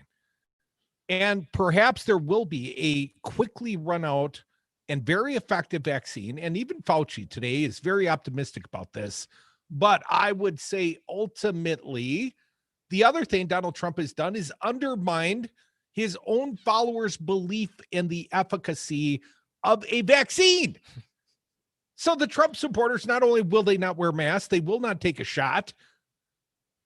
And so what exactly are you deny. giving Trump any credit for? I mean, it doesn't take a genius to say, wow, we got some, novel coronavirus going around. We should get a vaccine. I mean, I can think of that, but what are you doing in the meantime? In the meantime, you got 2,000 people in the hospital in the state of Wisconsin. And in the meantime, you got over 2,000 people dead. In the meantime, you got almost 6,000 people daily getting infected. Well, certainly he could have done more, but I guess my... No. What could he have done? What could he have done if he was trying to make this worse? What would he have done? He could have been lying about a vaccine, and apparently he was, relatively speaking, telling the truth about a vaccine. So, that's the skosh of credit. He wasn't fabricating. That wasn't fanciful fiction. Apparently there might be a vaccine coming very soon. So what I told you was true from a certain point of view. I love you, Brian. 844-967-2789. Joe from Madison. Welcome, Joe. What do you got today? Hey, Joe. Oh, put the crown on Brian. That was yeah, for sure. That was very, very lovely. I, too, would like to respond a little bit to, first off, I hope you will return again to the subject of what's happening at the Pentagon. I think it's fascinating. Obviously, we can't get into it at the end of the show. And I would like to say that my understanding is that Pfizer said that they started that that the U.S. didn't put any money into what they've come up with for a vaccine. That's come out of Berlin. And so they were quite clear that Operation Warp Speed had nothing to do with it, despite your generosity. It's a very generous thing for you to do, Crudy, is to give him our president some props. But just a skosh. A skosh, a teeny tiny bit, yes. So I would like to get back to Joe San Fillipo and his parade through what Dick referred to as the state of denial. I would say it's a state of slime. And I find it fascinating that this guy who within 2 weeks is peddling slime, peddling lies. If it isn't, I heard that the masks can give you Legionnaire's disease. Now we have this line that, I think there's something funny that's going on with the election. And when Mr. Santelle was on, he referred to what kind of the long-term damage is done to the country by that kind of misrepresentation. That's a generous way of putting it. I would say lie. And the same thing happened with saying that the masks cause Legionnaire's disease. Not everybody can be following down every little kernel and nugget of news. And when you have an elected representative spewing this kind of stuff, it's spew. I mean, there's no other way to describe it except spew. It is long-term damage to our state, long-term damage to our country. And I saw a phrase recently, and I thought it's a good way of saying it. It says, what we allow continues. And so here we are we are allowing it, and it continues. And I would hope that your listeners and your guests and you and I'll certainly participate too. How can we stop this? What we allow. I mean, I got to believe that most of us don't want this. So besides voting, how can we put our foot down and say, you can't be mouthing off about Legionnaire's disease and masks when you have no proof of that. And you can't be mouthing off about, we need a recount of the Wisconsin election. You don't have any proof of fraud. So I toss it out to you guys, and thanks so much for your show and all you do. Really, really appreciate it. Well, thank you for listening, Joe. We got one more we'd like to include in today's festivities. Tom from McFarland, you will have the last word, sir. What is it? Hey, Tom. Hello, Devils. So I'm kind of trying to figure out what Trump's game plan and what is his end game as far as this whole election issue. And I'm not thinking he has any desire to actually overturn the vote per se. If you take a look at how he's been portraying this, he's been definitely taken to the court of public opinion and portraying himself as a victim within all of this and how nasty the Democrats are. I think he's trying to set the stage so that he cannot be prosecuted by a Biden administration, because he will just use that to gin up the base. See, look, as far as evidence that the Democrats have it in for me. Not only did they steal the election from me, but look, now they're coming after me personally. And I think that they're trying to hope that there'll be so much political capital to expend in prosecuting him that the Biden administration will figure it's just not worth it as far as the amount of damage it could do Tom, great theory you've got. I think he's just grifted mostly the sheeple. You know what? The good thing is it won't be the Biden administration. It'll be the state of New York or the Manhattan DA that actually probably get him, Tom. And maybe they could bring in special counsel like former U.S. Attorney James Santelle, our fine guest. Stick around, an encore presentation. Attorney Matt Flynn Direct. Catch him live 6 to 8 a.m. A replay coming next. And then Busted Pencils with Dr. Tim Slucker. I want somebody's butt. I want it now. Take your iron rod. Take me to bed or lose me forever. Yeah. Would you take your iron rod and smash? Son, your ego is writing checks your body can't cash. That was called action, not with the mouth. Wash your hands, avoid sick people, and touching your face. There are everyday actions to help prevent the spread of respiratory diseases. Visit cdc.gov.